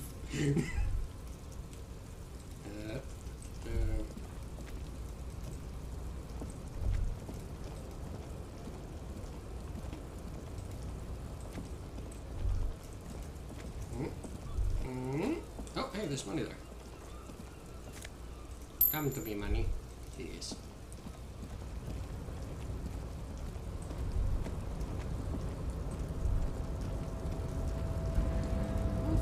Get around again? Do I have to jump? Yes, I'm going. Oh no, wait, no. I'm an idiot. We didn't even need to come all this way. Now that we've talked to Everard, we can just go up the normal way. We don't have to take the secret route. The rich may eat lobster, but they'll never eat my ass. Is that a valid threat? Or not a threat, is that a valid... You know what? It's a nice ass. I mean, I guess. Depends on who it's connected to though, right? 2100, yeah, okay. Kim goes to sleep at 9 p.m. like a good boy.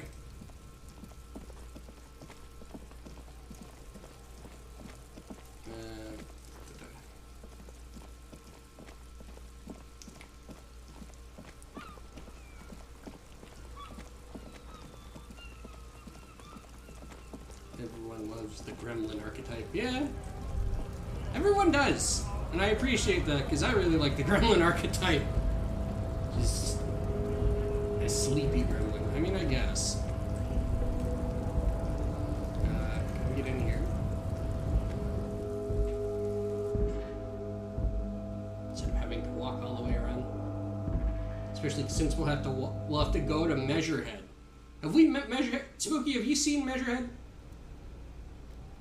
I lack the endless stores of Matic energy to go full grip. Measurehead. Well, I've told you about Measurehead. I know I have. Measurehead's the supremacist.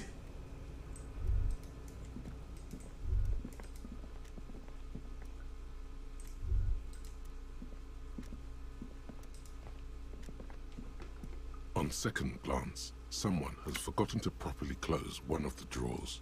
It's unfortunate for the Union to just leave their paperwork lying around like this. Get your gun and shoot him in the prostate. Yeah, exactly. The drawer opens smoothly. Inside is a well-organized selection of brown folders. Hundreds of documents containing logistical data. 2 kinds of transactions stand out.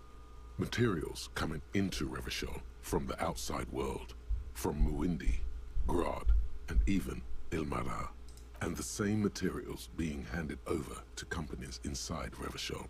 Kuron, Coal City, La Delta, and Jamrock are listed among the many districts where the imports are being sold. Anything interesting? It's hard to make sense of this thicket of company names, dates, quantities, and percentages. You try to focus, but the lines are getting blurry. We'll take the check. 42%, why not? Force yourself to go through the folders. Look how blurry That's all about the right. lines on these papers are. How unwieldy your own willpower is to yourself. You're like an absurdist Samaran monk, focusing through not focusing. Man, Hermeneutics was almost within your grasp, but now only vague letters float before your eyes. Less meaningful, but aesthetically more pleasing. if I let my eyes go completely out of focus, all shapes start melting into each other. Can I actually focus through not focusing? Leave the folders. Yeah, could You're a that work? police officer, not a spiritual healer. You can focus the normal way by turning your attention to something and not letting go. Damn. If I let my eyes go completely out of focus, all shapes start melting into each other. Is that what you're doing with those folders over there? Oh, I didn't realize I was going to be saying that out loud. No, of course not. Good. This is probably not relevant to our case anyway. After all, we're not investigating an accounting mystery. Oh, we get a buff now. Focus through focusing. Okay, try again. Whatever's hidden here is hidden well. Concentration isn't enough. Only a trained accountant with a background in logistics would be able to really make sense of it. However, there is a little handwritten note stuck on the side of the drawer. What's on the note? It appears to be a to-do list written in large, uneven capital letters. Remember, Leo, Everart's shoes, special whirling borscht, water Everart's plants, sweep office floor, more banners. Oh, no, it's that guy. That little old man that was singing the song to himself. All items on the list have been crossed out, and the note itself is crumpled. Look, Kim, a to-do list with errands for Everard. One of his aides must have left it. Nothing incriminating here. The special borscht seems a bit odd in the list. Let's take another quick look at the folders. Hundreds of documents containing logistical data. Two kinds of transactions stand out. Materials coming into Revachol and the same materials being handed over to companies inside Revachol. Coulon, Coal City, La Delta, and Jamrock are listed among the many districts where the imports are being sold. I like how if the thing that you're talking to or looking at doesn't have a picture, like they didn't take the time to paint an open cabinet for when you're looking at it. So they just use whatever you were last talking to, which is interesting because it's like, oh, this guy's talking to me. This man is the file cabinet. Our logic voice is the file cabinet. You already went through all of these. Remember, Leo, all items on the drawer. Nothing left to do there. However, we have the shit compressor. Volumetric shit compressor. Bizarre scientific news from Revachol West today, where a police officer's shit has been observed at a pressure of around 495 gigadecimals. Ooh. These metallic hydrogen levels of shit togetherness were thought to exist only at the center of collapsing stars, not law officials. It remains to be seen how long the shit singularity lasts. Okay. All endurance white checks unlocked. Learning cat for endurance raised to 4. Not bad, not bad.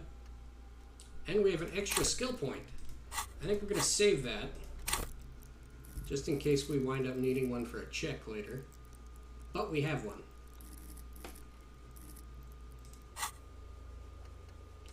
Now we can go back and look at the body.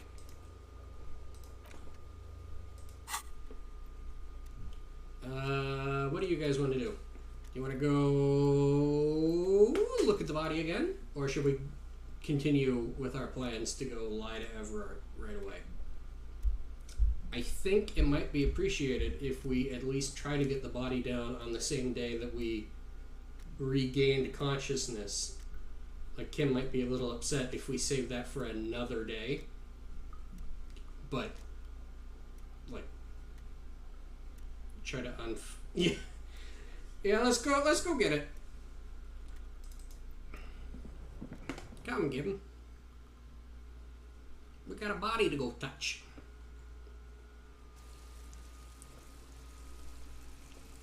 Don't be afraid to say weird things. People are more forgiving of persons with power, like police officers.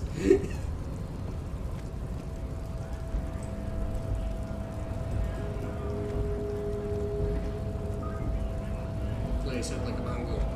Yeah.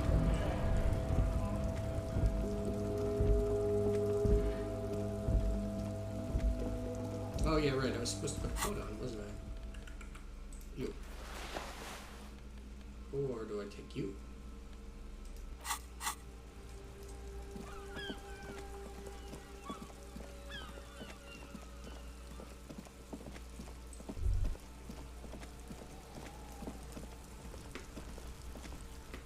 There he still is, looking right through you with his white eyes. The body below is entirely dedicated to that corpse smell. Emitting it is all it does now. Legendary endurance check, but we get a +6. We get a +6 for having our shit together. Do it. As you breathe in, the odor comes over you. It's a smell of the mind telling you to run, and your stomach to wring itself empty. With your hands at your sides and your eyes squinting, you stand in it. Do they always do that? They do after 7 days, yes. We are deep in decomposition here. Step closer. The man before you is naked, but for a pair of underpants and enamel boots. His skin is greenish, marbled with decaying veins, and blotched by lividity. A fading web of tattoos covers his chest and shoulders. The cargo belt used to fasten him to the branch above appears industrial in strength. Let's take a look at that. At those boots. The material appears to be ceramic. Its clean white stands in stark contrast to the decaying flesh above the knee. The man wore thick polymer socks, probably for padding. A fine array of interlocking plates covers them. Delicate and fragile, they feel alien to the world around you, out of place somehow. These are clearly not boots. They're armor, possibly part of a larger set. These aren't just boots, are they? They're armor. Indeed. Technically speaking, these are sabatons, not boots. Oh. Oh, the lieutenant uses a memo technique A6. That's not just any notebook. It's a classic. Thanks. Super useful to know. It's all you, baby. What kind of armor is this exactly? Ceramic plate. Zirconium dioxide, most likely. This is where the make would be. Where? Under the hill. Fairweather. Fairweather model T500 VE. I'm guessing that's vitreous enamel. This is advanced stuff. What happened to the rest of it? The locals probably scavenged it. It would be odd if he had more on after 7 days. We should keep a lookout for these species. The armor could yield information. This is one thing he might actually know. Oh. He's saying we have to go talk to Kuno again. Maybe he was just wearing these boots and there is no rest to the armor. These are some under-the-table shots Kim's taking. What? What? What are you talking about?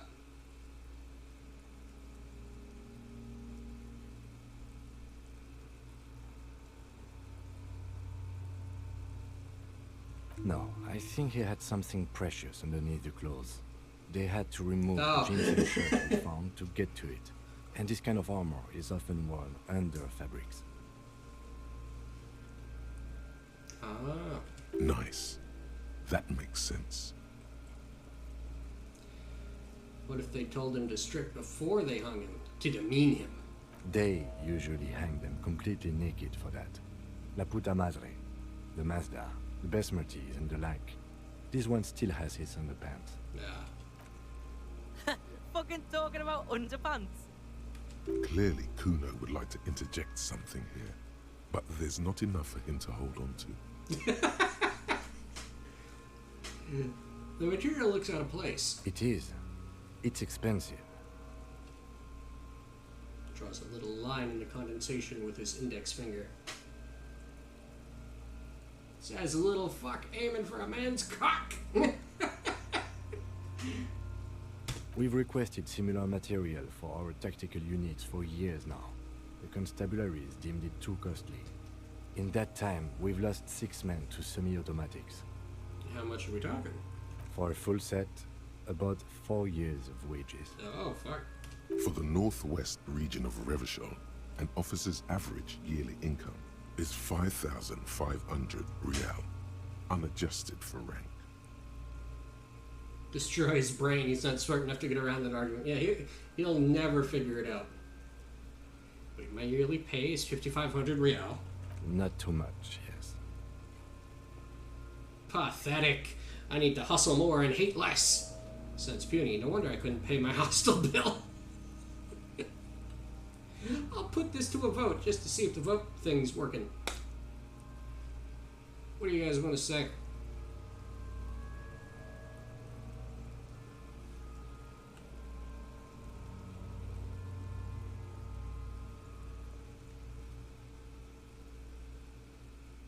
Sounds puny. No wonder I can't pay my hostel bill. It's a sorry situation, I agree. How could this man afford such expensive hardware? That's for us to find out. Mr. Gart implied he was security Living personnel wages! for the harbor company. This confirms my own assumptions. Hold on. What?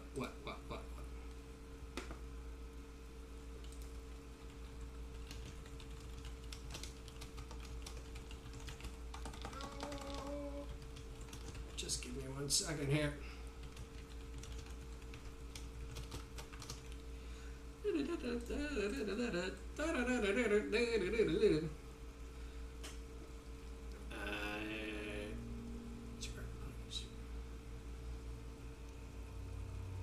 You're stepping up a fanfic where Kuno gets hit by a car? Yes. I will release it on Twitter in a month. After we finish this game, I will release the fanfiction where Kuno gets hit by a car when he's in his fictional Night City. I wonder if that's like a train set or something.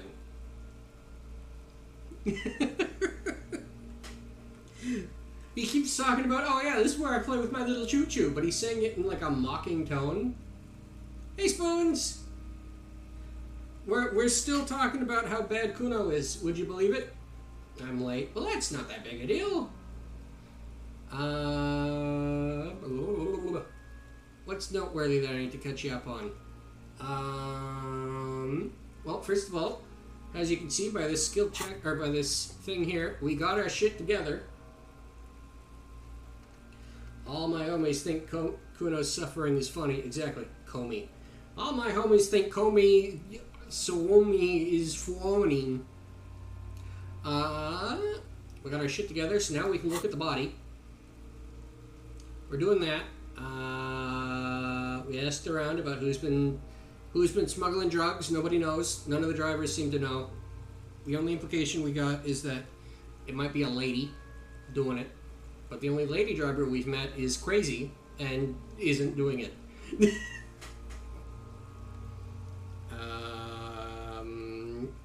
We're going to lie to Evrart. We didn't open the door that he wanted us to. So we're going to go lie to him.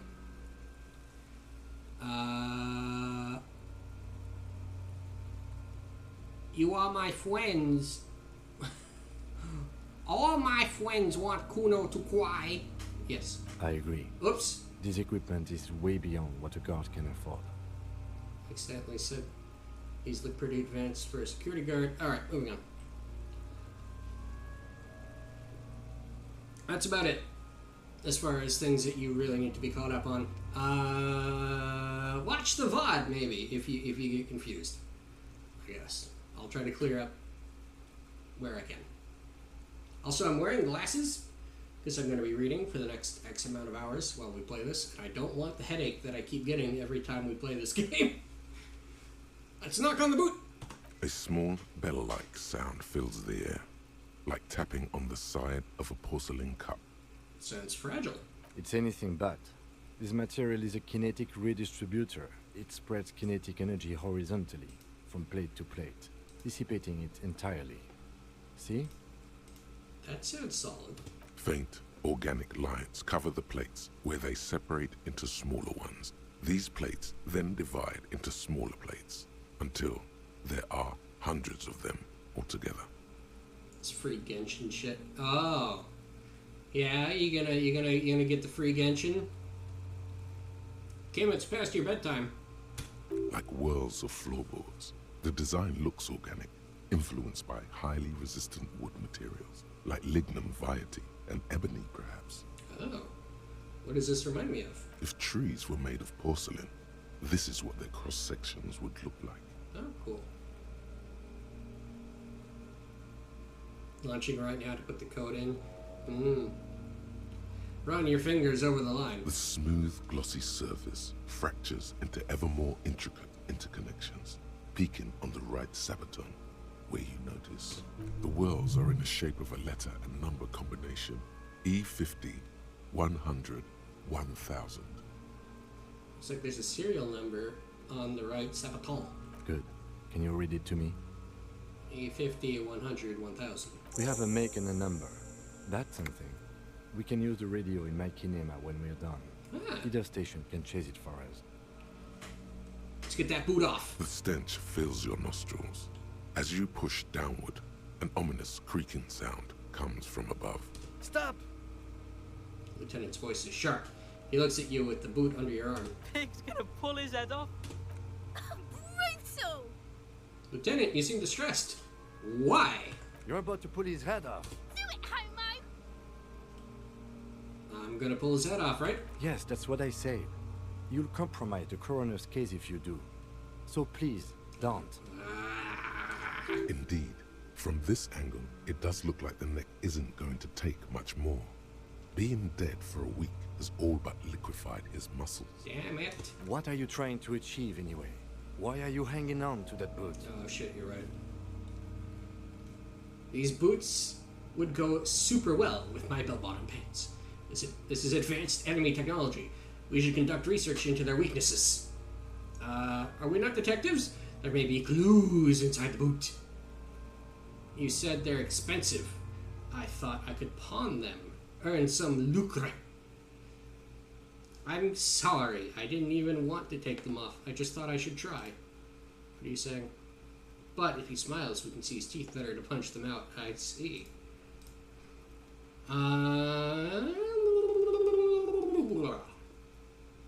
Are we not detectives? There might be clues. How many clues do you need? You already found a number. Besides... He taps on the boot. There's no way you're getting them off. All the organic matter in his body has been flowing down into the boots. They are fused to his feet now. Why do you think the locals haven't scavenged them yet? Yeah. You're sure there's a way to peel them off, but first the body needs to be down. And second, it would probably be better if the lieutenant wasn't around. Sounds like a plan. The anticipation makes you crack your fingers. Feels nice. Nice and cracky. Corpses are gross. Today I learned... I thought you were saying tell isn't like until. And so yeah, corpses are vile until I have the opportunity to make money off of them. What's going to happen to the boots then? Processing will take care of them. With the situation in the morgue, it will yield nothing. But we must pick our fights. Should we continue?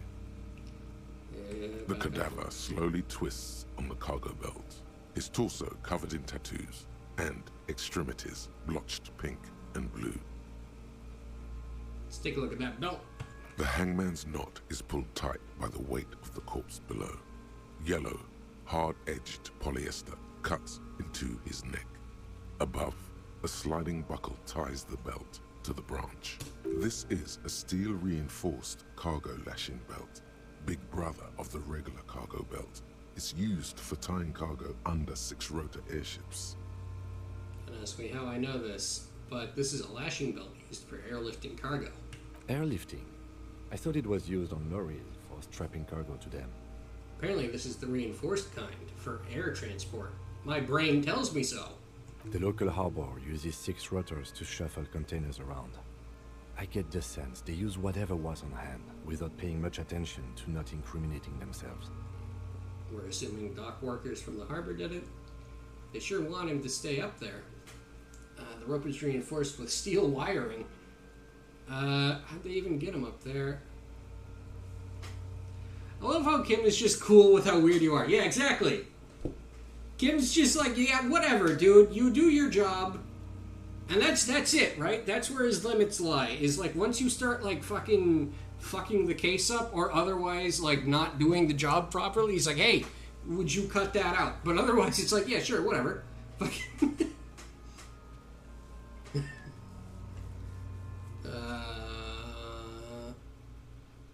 We're assuming dock workers did this? The brief suggested as much. Politically motivated by the ongoing strike. Did you not get a briefing? My past has undergone total annihilation. Nothing remains. My mother, the love of my life, certainly not a briefing. Let's put it to a vote. Why not? It's been a bit. Go ahead.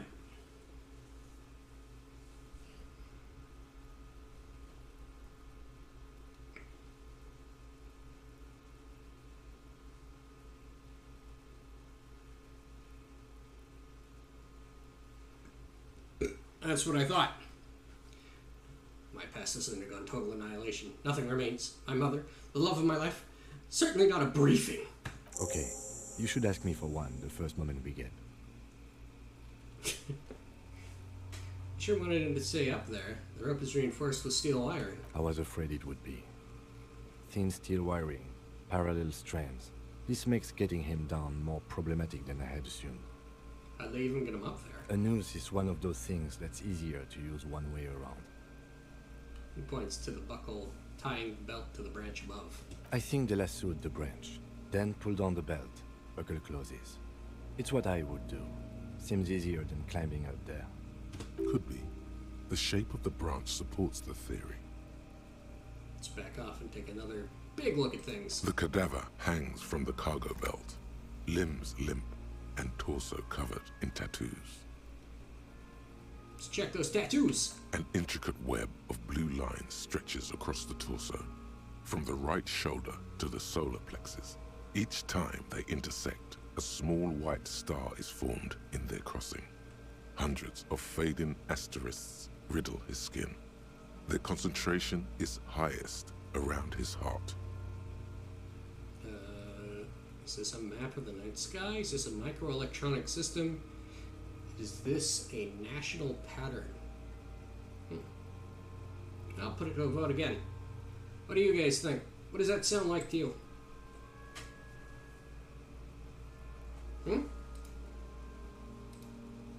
I'm not even allowed to put it to a vote. I don't know about you guys, but that sounds like, it does kind of sound like a night sky, but it sounds a little too focused. You know? It seems like, why wouldn't you just do the night sky if you want to do that? Why has it got all these lines and shit? Right? Is this a national pattern? Of no nation that I know of. If anything, it reminds me of religious illumination, last or penultimate century. Men who live harsh lives often turn to innocentic worship. But which one? I see no trace of a humanoid figure. We're missing something here. I agree. Lieutenant pulls down the zipper of his orange jacket. He wears a wide leather belt around his waist and a gun holster under his arm. He takes a thin piece of milled aluminium from his coat pocket and pulls it open. Sounds like a sword being unsheathed. A small lens appears. Some sort of camera. What's that? A Trigat Sunshine. Mini. That's a cute name for a camera. I'd want a camera called that. But you got Sunshine? That's perfect. Triggered is the world's leading manufacturer of intercommunication devices, primarily projectors. The camera before you looks familiar somehow. Shit, Kuno! What the fuck is that? An instant color camera. Produces 2 metal-capped ampules and clicks them into place on the side of the apparatus. A thin slot shines there. I have only 2 ampoules, so nobody move. I don't want to waste one. He points the camera at the corpse, peering into it. The lens needs adjusting. Then... A sound, a shrill flash, followed by the breaking of a small ampoule of glass. You see streams of color pour onto the thick, glossy piece of paper, rolling out. In case we need it. Lieutenant says and shakes the paper, letting it dry in the cold wind. On it, a color-perfect copy of the dead man's tattooed chest. I mean, not really. It's the whole body. Like, this seems very unfocused if we're just trying to get a picture of whatever. Cool machine. Yes, it is pretty cool, isn't it? That's another thing I appreciate about Kim, is that he's a fucking dork for technology. Remember he fucking freaks out about that crane arm? Well, as freak out as he could. And his dumb radio show? Yes. Exactly. And he's embarrassed about it. It's so good. There is only 1 ampoule left. Use it wisely. Well, what do we need this photo for? It contains insight to the victim's person. By his build, I'd say this was a man of physical violence. The story he wanted his body to tell was important to him. It is his letter to us. Someone should decipher it. We'll need to show it around. Can I have it? I should look at it later without the corpse smell. Sure. Just don't lose it. He hands you the piece of rolled up photo paper. It's no larger than a pack of cigarettes. The glossy-eyed corpse looks by, his mouth mute and his skin as colorful as the chemical rainbow on the photo paper, teeming with opportunistic organisms. What's all this you said? Let me open this. Kim is great. He really seems like he's trying to stay professional, but is a total goober off the job. Yeah, exactly.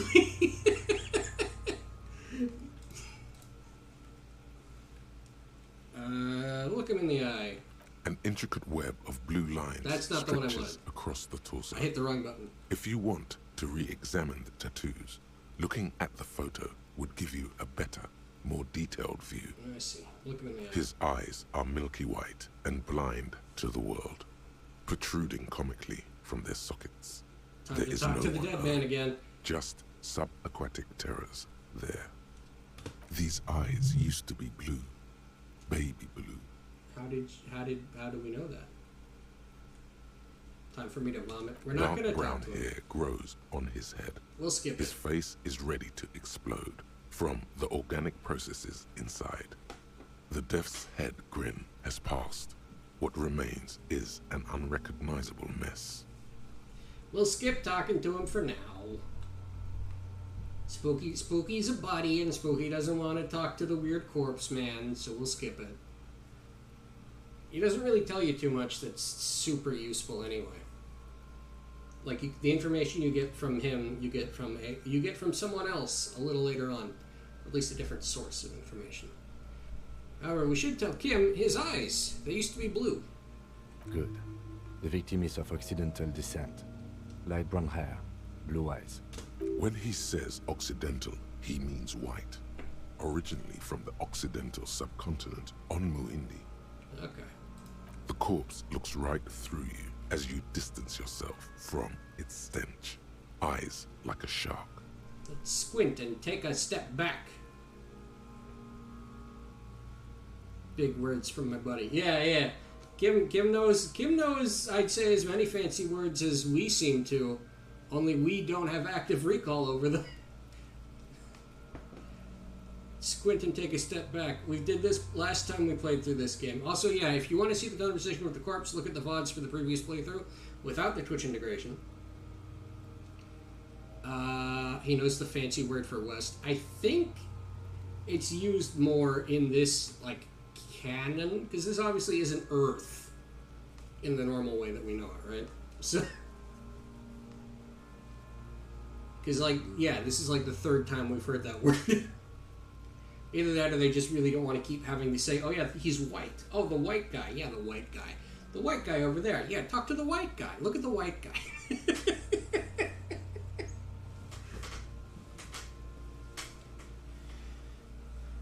But yeah, we're gonna do this again because I just really like this. Squint and take a step back. As you narrow your eyes, the monster before you blurs into a violent mess of green and pink.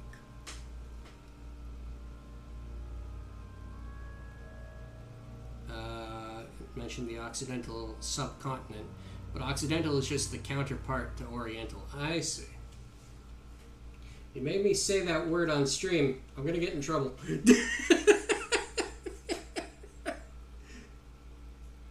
This is a trick. You've done it before. Pink is where the blood settled in the first hours post-mortem. You can use it to see if the corpse has been tampered with. Does his position at the time of death match the discoloration? Only the lower extremities are pink with a dash of blue.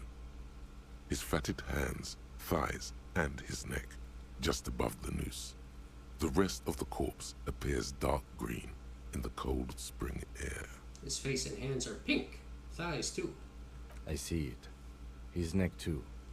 The lividity goes right up his chin. We have good, well-pronounced discoloration here. Relax your eyes. The monster comes back into focus. An explosion of color, coursing with dark marbled veins. His stomach appears pregnant with something. Black liquid streams down his thigh and onto his boot. So, what do you think? I think he's dead. Now, what is this? What is this? What is this that you've said? You sent a bunch of shit. West. Uh-oh. I'm gonna have to deal with that in a minute. From west to east, respectively, and like Old English words for the eastern and western sky. I see. I see. Okay. I gotta go figure out what the fuck that was. So I'll be right back.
I'm back. Hello? Hi!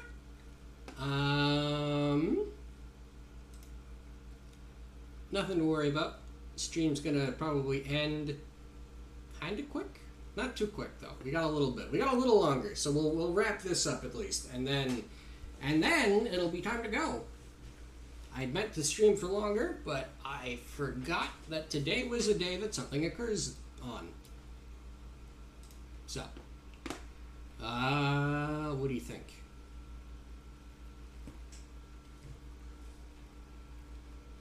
I think he was upright after death. His hands and feet and neck are discolored. Things happen at times. Today I learned. Shut your mouth. Don't be such a shit. I think he was up right after death. His hands, feet, and neck are discolored.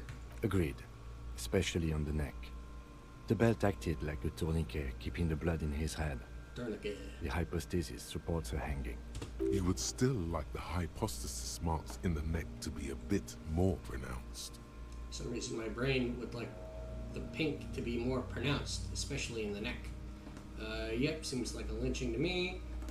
Could it still be? Could it still be he was moved after death? Maybe he was strangled by someone.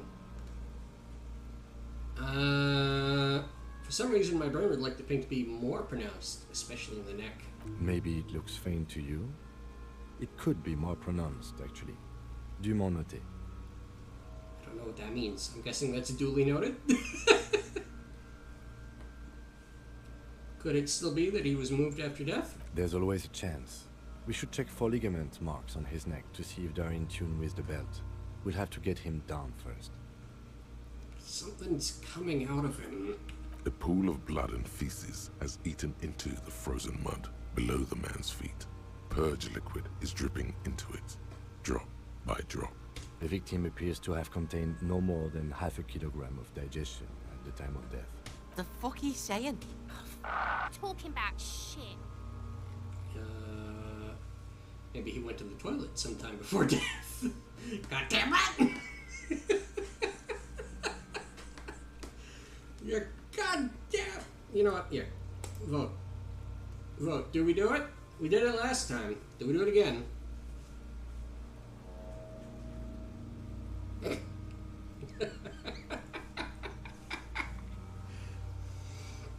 Three, 2, 1, 0.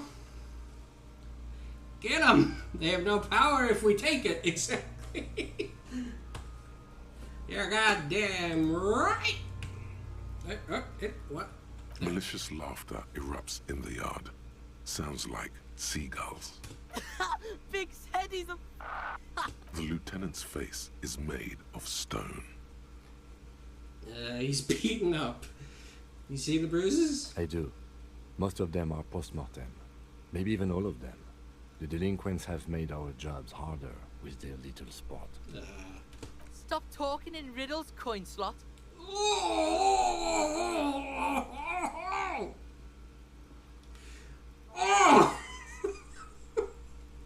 I forgot about that one. Ow! He means you fucked him up good, Kuno.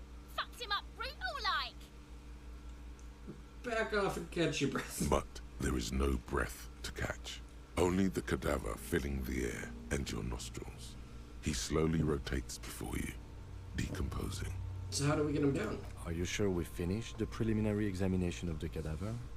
We might miss some of these things once he's down. We've been thorough. Do you have a plan for getting him down? The steel-reinforced belt presents a unique challenge. I brought chain cutters, but I don't see a good angle of approach to the belt. He doesn't actually think the challenge is unique. He thinks it's frustrating, annoying, and harder than he thought. The cadaver is a good 1.2 meters up. Neither one of us can reach the belt without assistance. And even if we do, there's the question of cutting the airship strength material.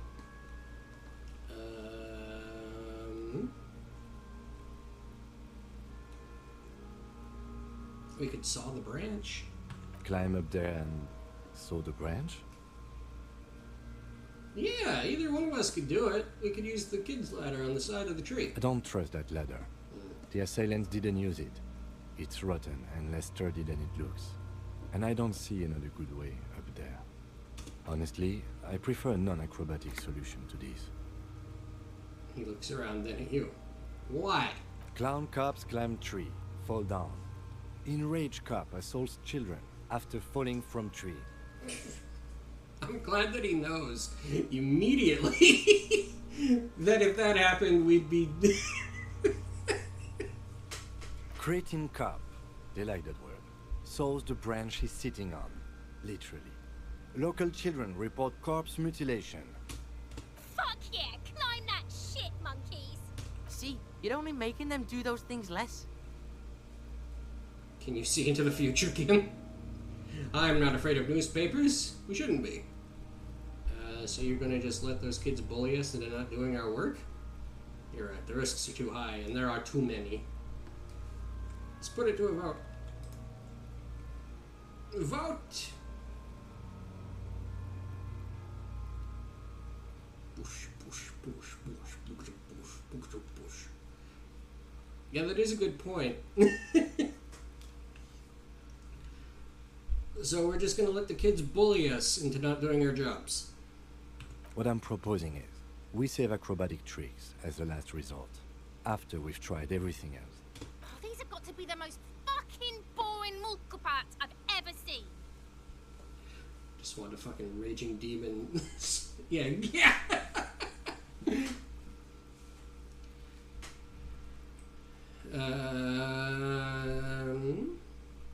Maybe we could shoot him down. Yeah! Bang bang time, pig! Shoot his head off! How? Where the buckle ties the rope to the branch. That's a good spot to aim. There, the buckle holds the belt together. Where? Ah, yes, I see. If the shot hits that, there might be a chance to release the belt. Yeah, now we're talking. Entertain a Kuno with some shit. They'll miss! The pigs will miss Kuno. Wait, let me try. The lieutenant's brow is furrowed. He appears too deep in concentration to even notice what you said. Take the shot, Lieutenant. What's the worst thing that could happen? I'll blow his head off. Take it! Take the shot! Yeah, take the shot. Kuno wants some of that shit. Silence. With his elbow sharp, the lieutenant unzips his jacket and produces a lightweight firearm. He drops a paper cartridge in the barrel, separates the scouring stick, and gives the cartridge 5 tucks. Kuno loves shit. Heard it here first.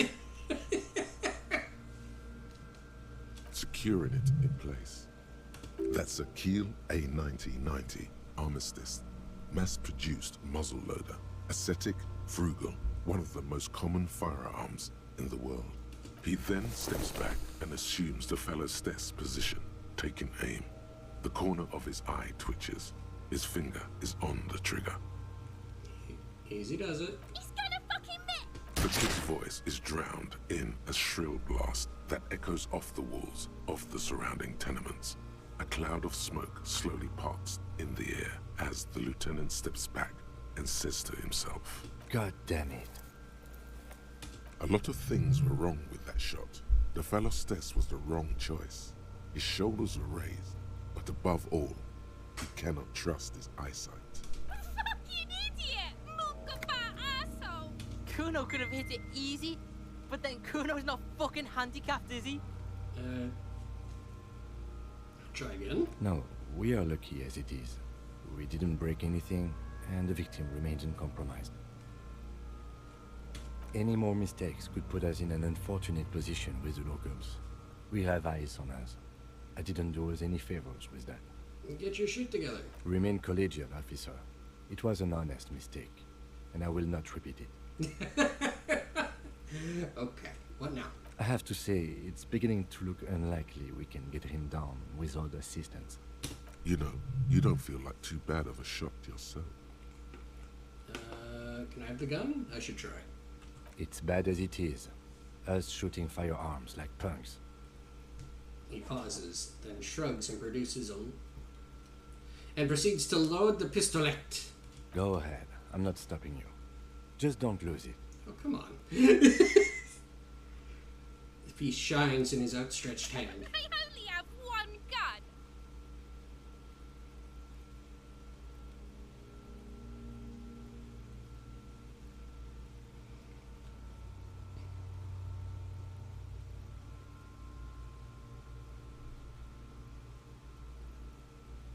We do only have one gun. It's very clown shoes. This is the sorriest pair of pigs Kuno's ever seen. But it's entirely my fault. Yeah, take it, you fucking banana pointer! Take it and shoot yourself in the mouth! Damn. Did he just change accent? Who? Kuno? Maybe. Let's feel the weight of the gun. The cold piece of bakelite and gunmetal is surprisingly light. Your fingers fit right through the guard, instinctively resting on the trigger. The fuck are you waiting for, Kuno?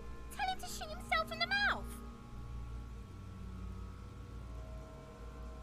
Point the gun at the belt. The buckle comes into focus in your sights. You stand with your feet planted firmly in the ground and your left hand supporting your gun arm.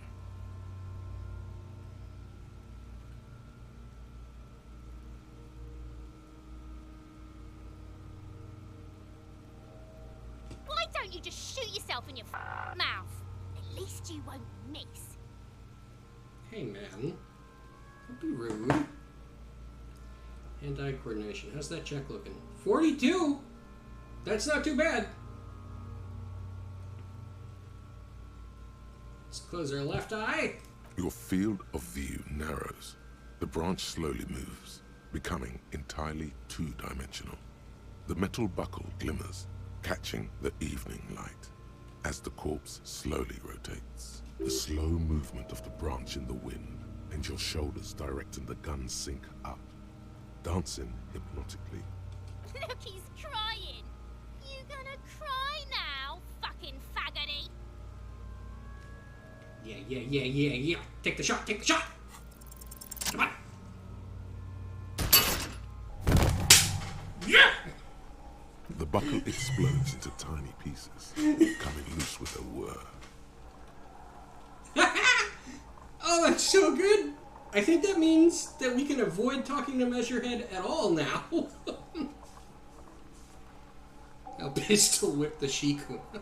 With your hand numb from the recoil, you look at the body slump down. For a moment, the man appears to kneel in front of you, looking straight at you, helpless, trapped within itself. Who killed you? Communism. It takes a millisecond for the association to flash within your cortex. You have no idea where it's coming from, only that it's right. Oh. Then the rigor in his muscles gives up, and he smashes sideways into the spring mud, letting out a horrid stench. You've been policed. Who's laughing now, you little shit? Put it to a vote. How did I do that?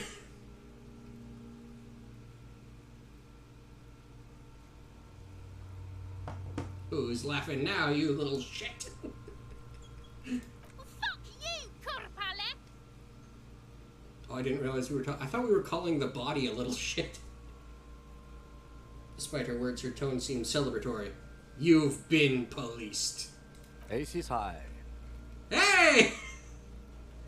The Ace is High, a custom invented by the aerostatic brigades during the revolution, is used to celebrate success in Revachol, especially in sports. The gesture is spread across the world, High five, despite Kim. the defeat of the revolutionaries themselves. Yeah! Woohoo! It was a very limp high five. The lieutenant takes a little hop to perform the customary salutation. Your palm hurts from the slap. It's precise and down to the point. I knew these guys were Yeah, we're got a problem with it. Kuno cracks with laughter. Sounds like someone strangling a seagull. It's clear he enjoys himself. I knew they suck each other off. What now? We will perform a field autopsy and determine the cause of death. But before... Excuse me. He needs to turn away from the corpse. Slumped on the ground like that has not improved the way the corpse smells. The fall seems to have released something deep inside it. It looks like I feel like taking a break from the stench. I'm sorry to interrupt the jubilations here. Just a little breather before we do the autopsy. All right. Wait, field autopsy? Yes. The 4 phases of a murder scene. 1. Investigation of the scene. I'm satisfied with that part. The trash container, the prints, we've been thorough enough. 2. Initial examination of the victim. We were exhaustive in our efforts there. Good job. 3. Field autopsy. This will not be pleasant or easy, and it will have to be performed on the scene. The fuck are they on about? Cops are gonna cut his shit up next. For and final, transport of the coroner's case to the district morgue. I'll do that. God, this stinks. Don't we have someone else for that? Like a doctor? No, you and I are detectives. The honorary rank of detective signifies our ability to handle the entire incident chain. From crime scene to autopsy to cleanup, we do it all. Wait, honorary rank? An honor and a burden attached to your rank. Mine is Lieutenant Detective, unfortunately. I can't tell you how tired I am of this corpse. I don't think I'm a detective. With shooting like that? Of course you are. Your station would not have assigned you to this case otherwise. Alright. Give him back his gun. I would suggest we interview Everhart and Joyce, the leader of the Union and the Wild Pines rep. But we've already done that, so it's up to you, Detective. Take us where we need to be. First place we need to be is bed. Get to bed, kid. We should think about calling it a day, maybe. The nights are still miserably cold this time of year. Yes, my hostel room calls. We can pick up where we left off tomorrow morning. So we do have to go to the hotel, and then Kim will go to bed, and then we'll come back and steal those boots. Come back, steal the boots! Need those boots! Gotta get the boots! I'm sure he won't notice. Ah, fuck it. He'll probably think Kuno did it. We could probably blame it on Kuno. He'll be in bed, who knows? We only showed an extreme interest in getting the boots for ourselves. You know? I'm sure that's not a dead giveaway or anything.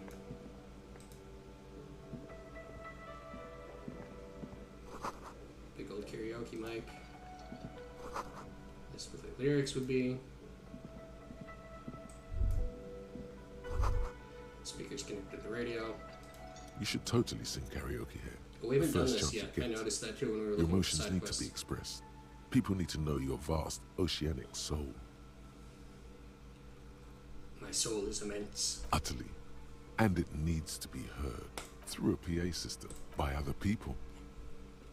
This goes with the theory that I'm developing, that I'm a down on my luck superstar person. Who is mistakenly identified as a cop for his prominent jawline?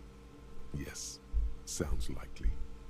You should probably go on stage and pose for a moment when you're done with this thought. See if it works. What should I sing when it comes to it? You should sing the sad small church song from that tape you found. Thought it was obvious. Of course! I'll really get a gauge in my soul with that one. Serves them right. Wipe that smirk off their face with your sad, tragic song. Who's laughing now? No one. You would need another copy of the tape first, though. The one upstairs is destroyed. Finish that. As you turn, a bright light catches your eye, making you squint. Cool. So cool. Where is it coming from? From a distant sunset, a stage light, flash photography, nowhere in particular. It's just what superstar law officers do. They squint at lights, and they solve shit. Actually, now that I hear superstar and law official in a sentence together, they sound weird together. Yeah, that's me. I've been establishing my superstardom hard lately. We'll take the superstar too. Yeah, you have. You're a big dick cop. Dick Mullen. Salam Rocky Bai. Badass on the edge disco cop. Time to recede into a ludicrous fantasy world. Here we go. Camera. Lights. Action! With a sudden flash, the world freezes around you. And you along with it. In an iconic monochrome solution, a black silhouette against a rasterized orange world. It's on. Yeah. This feels right. You belong here. There we go. Now then, let's get Kim to bed and say... No, I'll go try the boots first, because I'm going to forget to do that if we don't do it now. And then we'll save and wrap up for the day.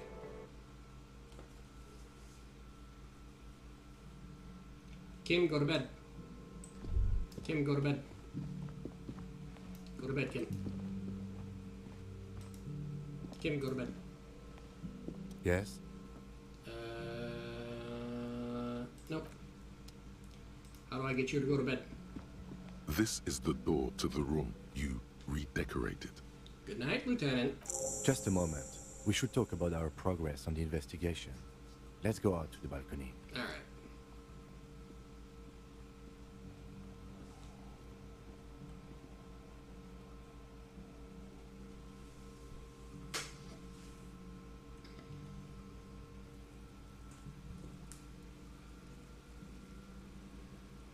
The air outside is brisk. The lieutenant is silent for a moment. He listens to the traffic hum. Then... Now then, we should talk about the investigation. But I also feel you're a bit hazy on the RCM. Our role here, our rights, our jurisdiction, basically. I didn't know you smoked, Kim. Put it to a vote. I'll put a bunch of this part to a vote. Or at least a fair bit.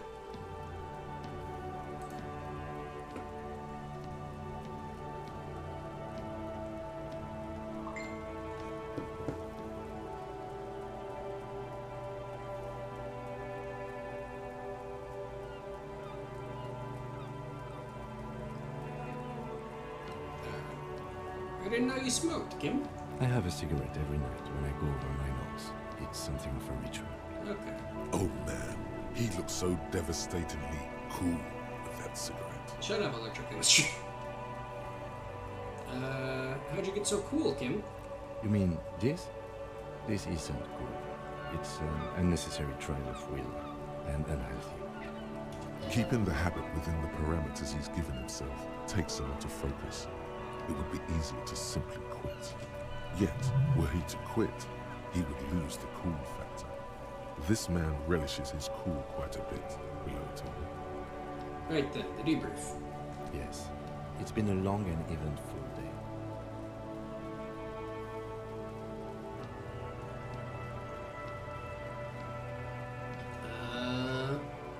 I think we'll just run through the list. How do you think today went? We performed a thorough initial inspection of the victim's body, so that's good. One could say it's the main thing to do in a murder. Hold on. Can I turn the music down a little? Voiceover volume. Make that nice and loud. The music's good, but like I can't hear Kim. So I doubt you can hear Kim.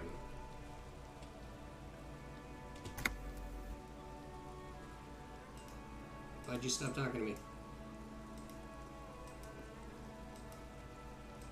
Uh-oh.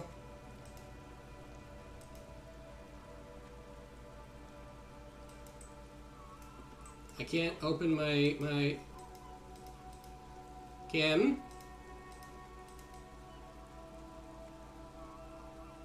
Kim?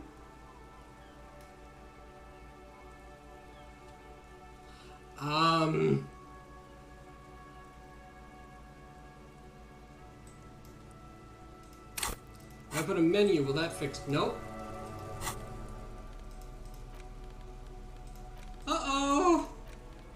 No, no, no, no, no, no, no, no, no, no, no, no, no, no, no, no. Ah! I can't leave? I can't...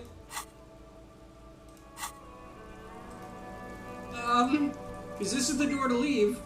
I can't access detective mode, the little thing where I can see everything I can ping. Let's reload that save. Ah! Where's this one?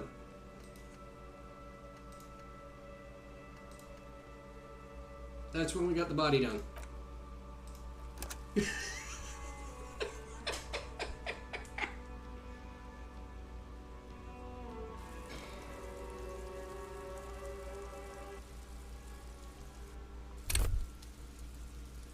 Okay.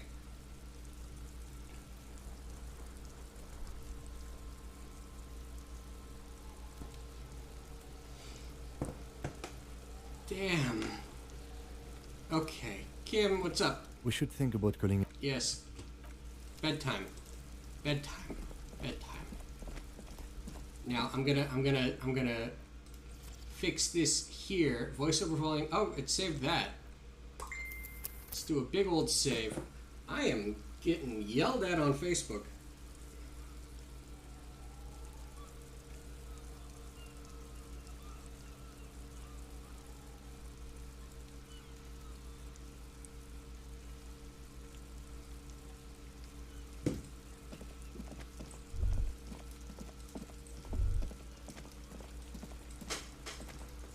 That was scary.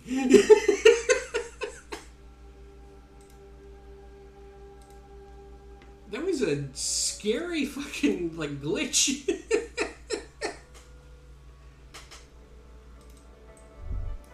you see Kim, too? He just kept flipping back and forth. What did we do in here? Oh, right, we took the superstar we started the superstar archetype and we did the other thing. That'll take a minute. Remind me to do that later.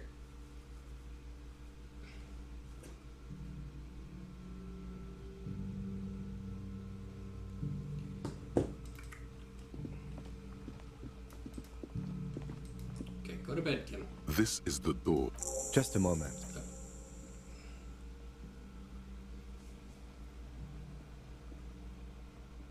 The air outside is brisk. The lieutenant is silent for a moment. He listens to the traffic hum. Then...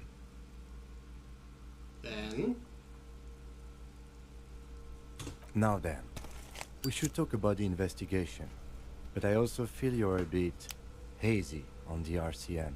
Our role here, our rights, our jurisdiction, basically. I didn't know you smoked, Kim. I have a cigarette every night when I go over my notes. It's something of a ritual. Oh man, he looks so devastatingly cool with that cigarette. How'd you get so cool? You keeping the hat? Yes. Wait. Right then, the debrief. It's been a long and eventful day. How do you think today went? We performed a thorough initial inspection of the victim's body, so that's good. Then you shot the body down, which was quite a shot. Damn straight, I'm a sharpshooting cop.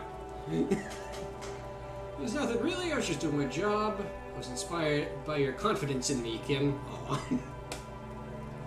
I just can't wait to shoot more shit. I think I was born with a gun in my hands. Put it to a vote.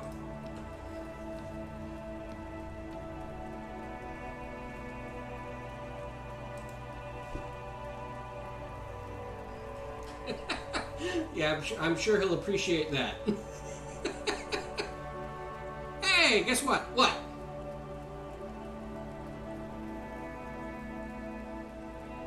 I was bored with a gun in my hands. Remember how much I streamed this week? I do remember that. I was born with a gun in my hands. Just don't get carried away. At any rate, we still have to perform the autopsy. I got to 2.99 points. We did a thorough search. Oh, you're getting there, though. That's great. Yeah, just don't get too carried away. Now, as for interviews, my list of people to talk to here in Martinez,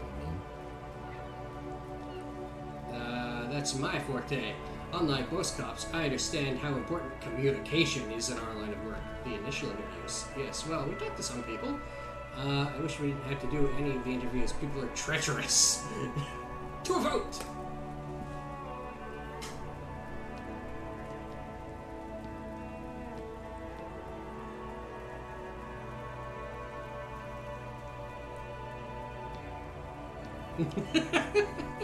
Yes, me with my zero fucking social skills here.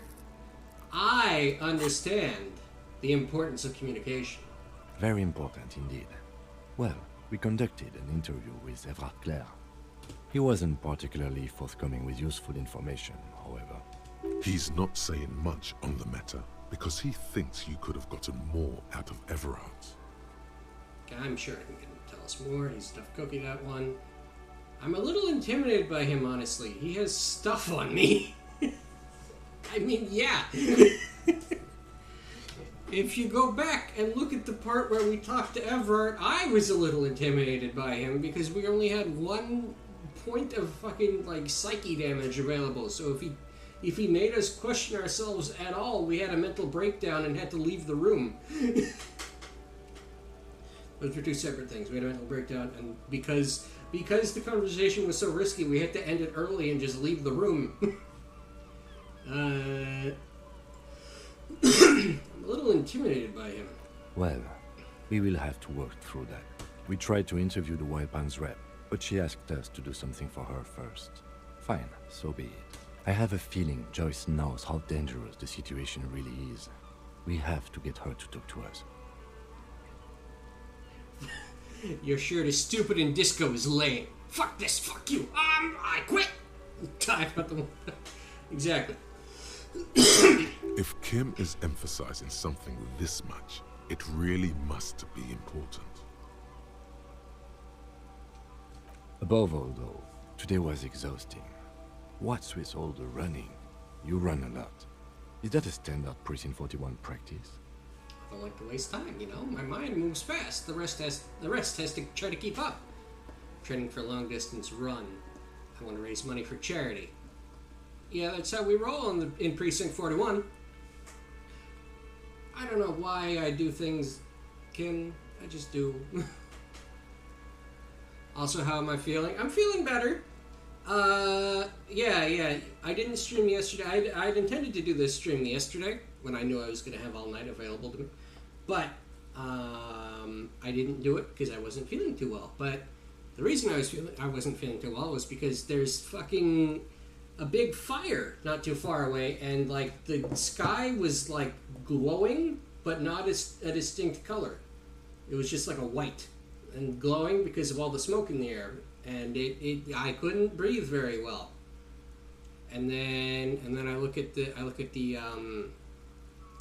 air quality index website for my local area, and it's like, oh, you have 200 times the acceptable amount of air particulates right now. Could you stay inside and keep your air purifier on? I was like, I'll do that, and I did that. Because yeah, I was basically, I don't know. I was very physically uncoordinated, and I think you could tell in that last stream. Like if you watched it the whole way through, you could probably watch me start to degrade into being like unable to speak clearly because there wasn't enough air getting to my brain. It was a good time. Anyway, I'm gonna put this to a vote. Why are we running? Why are you running? Why are you running? I'm sorry. I had to do the meme. Oh, but yeah, the smoke's kind of cleared a little. I'm doing better now. It hasn't cleared, but it's gone up. It's not at ground level, so I'm not breathing it in. That's how we roll in Precinct 41. All right, but and forgive me, this has been bothering me I hit the wrong since this button. morning. I'm so sorry. How have you managed to run around all day wearing only one shoe? I'm sorry, I hit the wrong button. It's part of my penance. I punish myself. I couldn't find the other shoe, and I refuse to wear shoes that aren't as cool as the shoe I'm wearing. I didn't even notice. The work comes first, you know? I think I'm just gonna say that last one. The shoe is right there. I know. The shoe is right there. I didn't even notice it. The work comes first. Well, there seems to be a shoe that is a match to the one you're wearing further down the back. Perhaps you can collect it when we're done talking. Mm-hmm. He's right. There it is, green and shiny under the glowing whirling window. The sky above is dark and the lights sparkle. What if Kim had something to say? About what? He did wait. I am smart. Imagine how much faster you could run wearing a cool patent leather shoe on each foot. He smiles suddenly. Are you patronizing me, Kim? I may be making an OnlyFans for feet pics. That's weak. That's weak. You got better stuff than feet going on. Come on now. But I mean, you know, if that's what people are willing to pay you for, and like that's barely morally compromised, you go ahead. right? That's always how I felt about, like, the feet thing. It's like, you know, it's weird, but, like, if people are willing to give you money for something that's basically nothing, what's the big deal? Right? I got cute kitty paws. I can make cash and not even come off weird. Yeah. I don't know. I wouldn't say that you don't come off weird with the cat feet. So what are our powers exactly, the RCM? They're quite limited, actually. The power officers of the Revachol Citizens Militia exercise most frequently is imposing fines of up to 1,000 real for offenses, in accordance with an interdepartmental schedule. 1,000? Why not more? Oh shit, you tucked a big thing. I'm gonna have to open the web browser to see that. Just don't say they're mine, just sell pictures of the beans. I see. Wouldn't that be an easy power to abuse? Yes, although indirectly, as citizens can always request records from their local station. I see. Officers of the RCM have been known to take bribes of less than the prescribed fine amount. It undermines trust in the RCM. Why not more than 1,000? That seems kind of small. The RCM's primary role is to ensure safety. We are not really supposed to play any part in the economic structure of Revachol. Okay, what else? We can arrest people, of course, but rather than bringing someone in directly, it's preferable to serve a station cold sleep. It prevents confusion and overcrowding. Wait, how can you be sure the arrestee will show up? You can't. Those who don't show up become fugitives, though, and have fewer legal rights when they are eventually caught. It's about power projection. Thus far, they seem to mostly show up. I see. And if someone resists? As you may have gathered from the fact that we are expected to carry a record of our kills, like the one in your watermarks, we are permitted to use whatever force is necessary, and strongly admonished not to abuse that power. Wait, so if I kill someone while on duty, what happens to the people we convict? And who makes all these rules? The coalition government. Okay, well, we've got two options here. Well, three technically, but this one just ends the conversation. So, to a vote!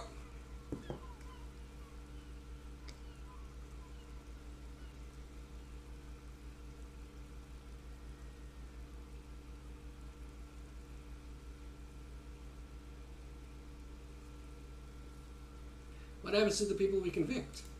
We don't convict.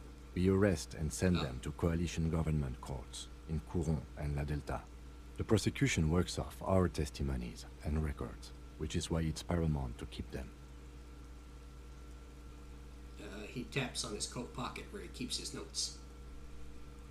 Wait, so if I kill someone while on duty... You have to supply compelling evidence for why it was necessary to use lethal force. In these cases, your partner is usually your witness.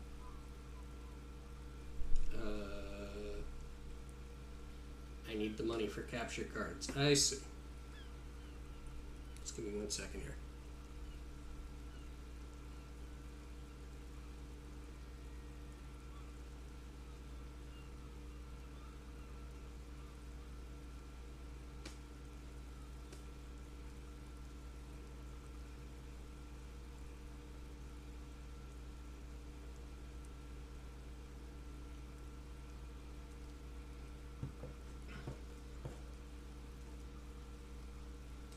I just want money for a new phone. Mine is like 5 generations old.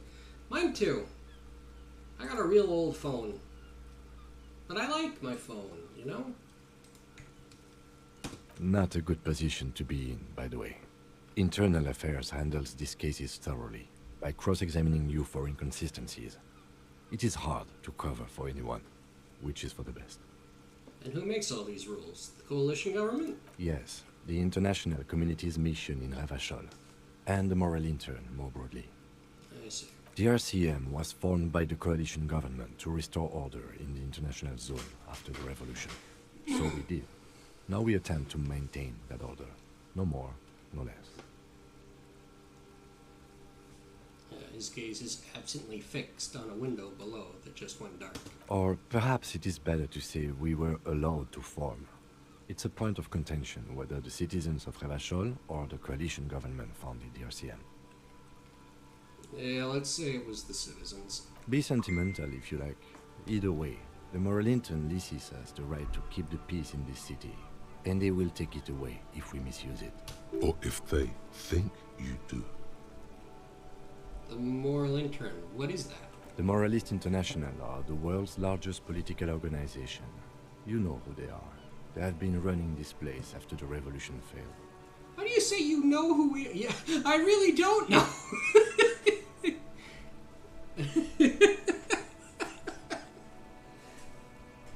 You know who they are. Shut up, Kim. You know I'm brain damaged.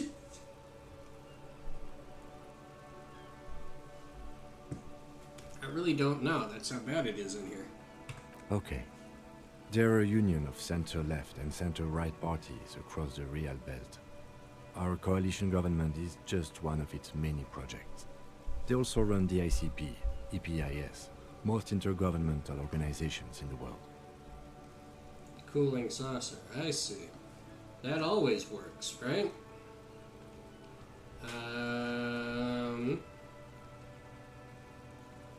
They run the Insane Clown Posse. You heard it here first. Insane Clown Posse is government plants. What do they believe in? What do they believe in? They are Dolorians. They believe they continue the humanist project set forth by Her Innocence Dolores Day 4 centuries ago. Others say they are just technocrats. Those others say they continue the humanist project set forth by Dolores Day. Heading to stream. Okay. Have a good time, Spoons. I'll probably raid you after I'm done. Like I said, I'm gonna go try to steal those boots, and then we're gonna wrap up. Juggalos are feds. Yes! Juggalos are feds. What is their symbol? Interesting question. It's a blue forget-me-not. Their motto is love, compassion, self-discipline. Yeah, fair enough. I think you can gauge what they want you to think of them from that. Something kind and usual. Something almost self-explanatory. Something like the dark blue, serious color of the early night sky above. Who is Dolores Day? A historic figure? The author of the modern age? You will have to look elsewhere for opinions. The subject of humanism is too abstract for me. Well, what do you think of the group? The Morlinton are a fact. I try not to have opinions on facts until they change. And it doesn't look like that's about to happen. I have an opinion on the Morlinton. Do you? Things are bad out there. We need them here, giving us the right to police Revachol. They've done an awful job here. Have you seen this place? This isn't humanism. We are stooges of the world's biggest bourgeois organization, protecting bourgeois rights. Mother silently immigrants, liberal kips. Fucking men are turning into women. On second thought, I don't have an opinion. Forget about that. Put it to a vote. How do you guys feel about...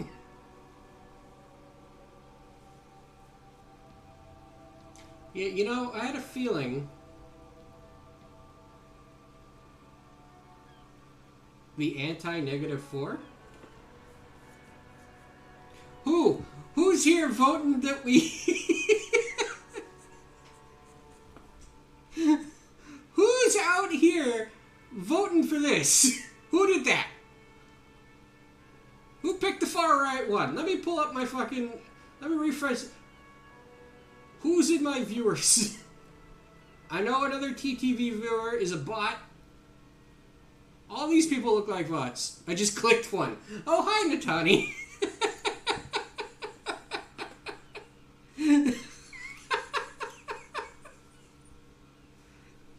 I only had time to read half of it.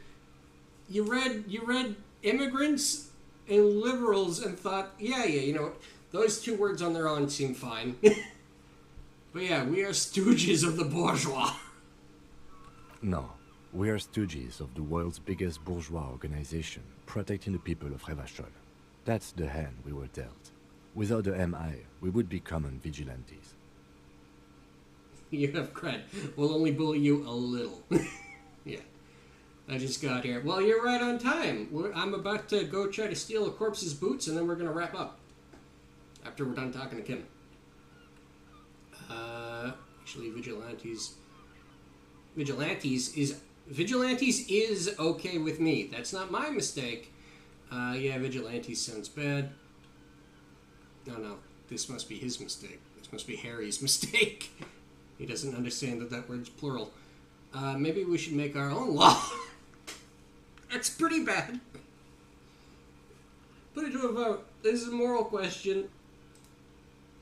Where do my viewers' morals lie? We're not going to murder you, Natani. We like you. Ah, thanks, though. I can't die anyway. I see. Yeah, Vigilantes... I mean, this is literally a situation where Vigilantes would be necessary, isn't it? If the cops just don't show up most of the time. We're here, but we were here even before... Even if you discount the 7 days that I didn't do my job, it still took like 6 days for someone to come out here for a murder. Then you will adore Martinez. For many of these people, the Union especially, Vigilantes is precisely what we are. Personally, I don't enjoy it much. He looks at the roundabout. The lights of the orphan district are reflected in his glasses. The red and golden orbs of the motorway sliding like pearls on a string from east to west as Revachol commutes back to the suburbs. Tomorrow is Tuesday. Monday is over. Say nothing.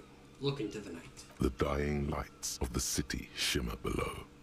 Slowly, like luminous clouds, they pass on his lenses. The lieutenant looks at his slim cigarette, contemplating the next drag. An aerostatic passes overhead, the whiskers of its floodlights on the ground below. Kitsuragi's glasses light up as he looks to the sky. 2 glowing circles. They really don't like us here. And the mouth on that kid, Kuno. It's different inland, in Jamrock and the GRIH. He pulls on the cigarette. Why are they like this? It's our fault for leaving this place to the dogs, to the Union, to the company. Not daring to come here more often. This place has fallen between the cracks, the jurisdictions of our 2 precincts. And in Jamrock and the GRIH? We run this city. West of the river is RCM land. He looks at the dark silhouette of the equestrian monument cutting into the night sky. It's incredibly hard. Human beings are... But we are in control, and it's worth it. The organization works. Our systems work. If they didn't, the city would disintegrate. I hope our investigation will help improve the situation here. At least do some good. Me too. But I wouldn't count on any drastic changes in our lifetimes. He is very tired, but the dark circles under his eyes make him look younger, not older. Huh. Alright, well, thank you for this. Yeah, it's getting very cold now. Let's go. He puts out the stub of his cigarette and looks to the door. You are excused, Kim. Oh, what? Gust of briny wind washes over you. Okay, take the shoe. There they both are. 2 identical shoes. Both copiously green and indiscriminately snakeskin. Reunited on your feet. Like 2 baby crocodiles. Wait, these do not look like normal cop shoes. It's pretty clear a normal cop is not what you are. How do they fit? Good. They're balanced. Comfy. Feels like the only good thing about you right now, truth be told. Alright.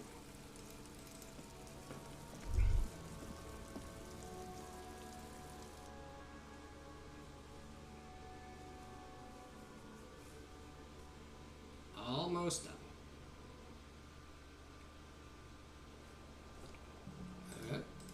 Talk to the door to get Kim to leave. See you in the morning. Yeah, go. Get out. Get away from me. Close the door. Ha-ha! It worked! It worked, Kim. Taking those boots. I'll wear them 2 days from now and he'll be like, oh, where'd you get those? And I'll be like, it It's too late now.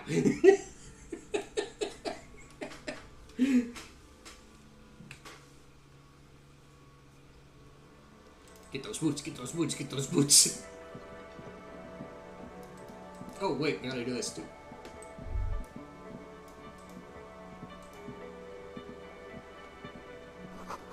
That's where the lyrics would be. The karaoke mic. And then we'll talk to this.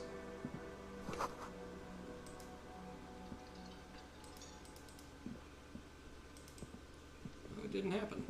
Huh. Okay. Maybe it saved that?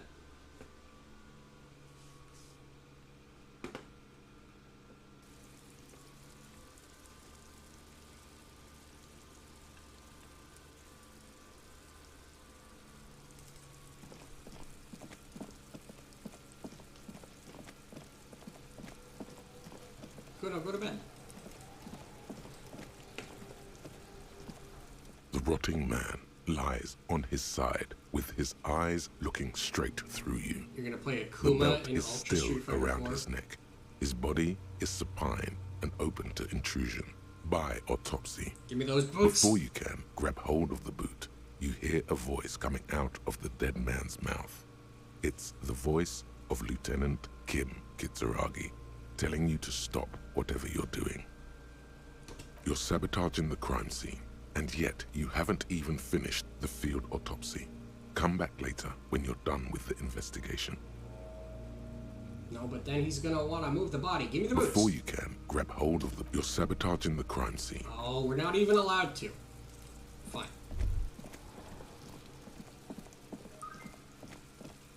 Well, that wraps things up a little earlier than I had intended to. Intended to. Am I dying? I'm dying.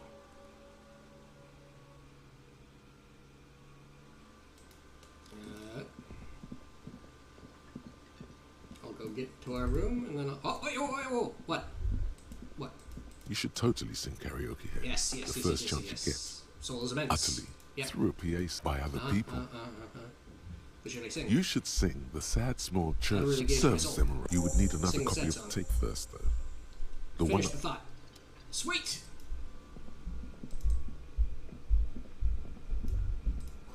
This feels right.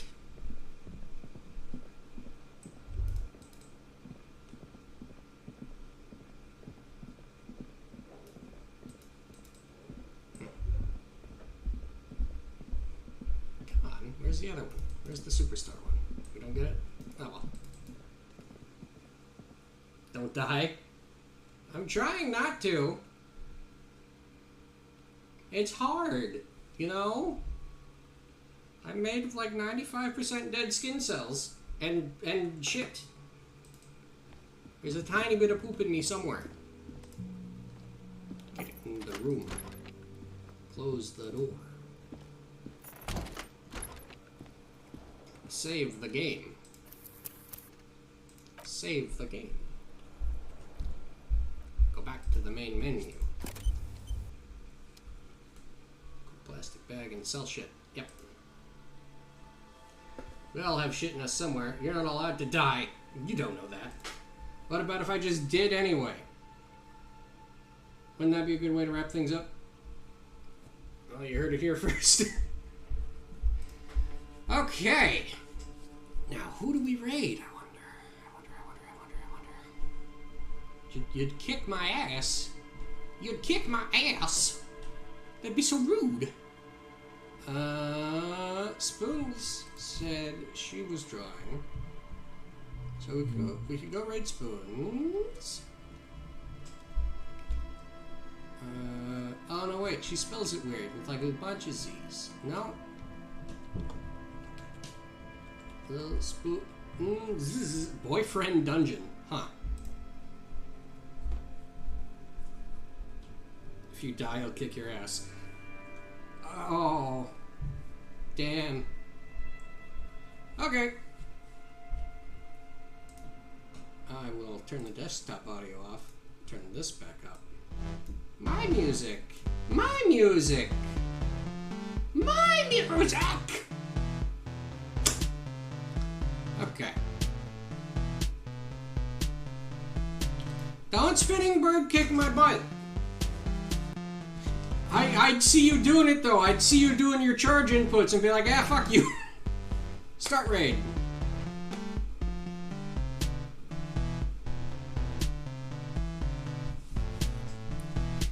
You heard that here first too. If you ever see Spooky crouching in public, run away. Yeah, if you see Spooky starting to airbox for no reason, run. He's buffering inputs. Okay. Bye-bye.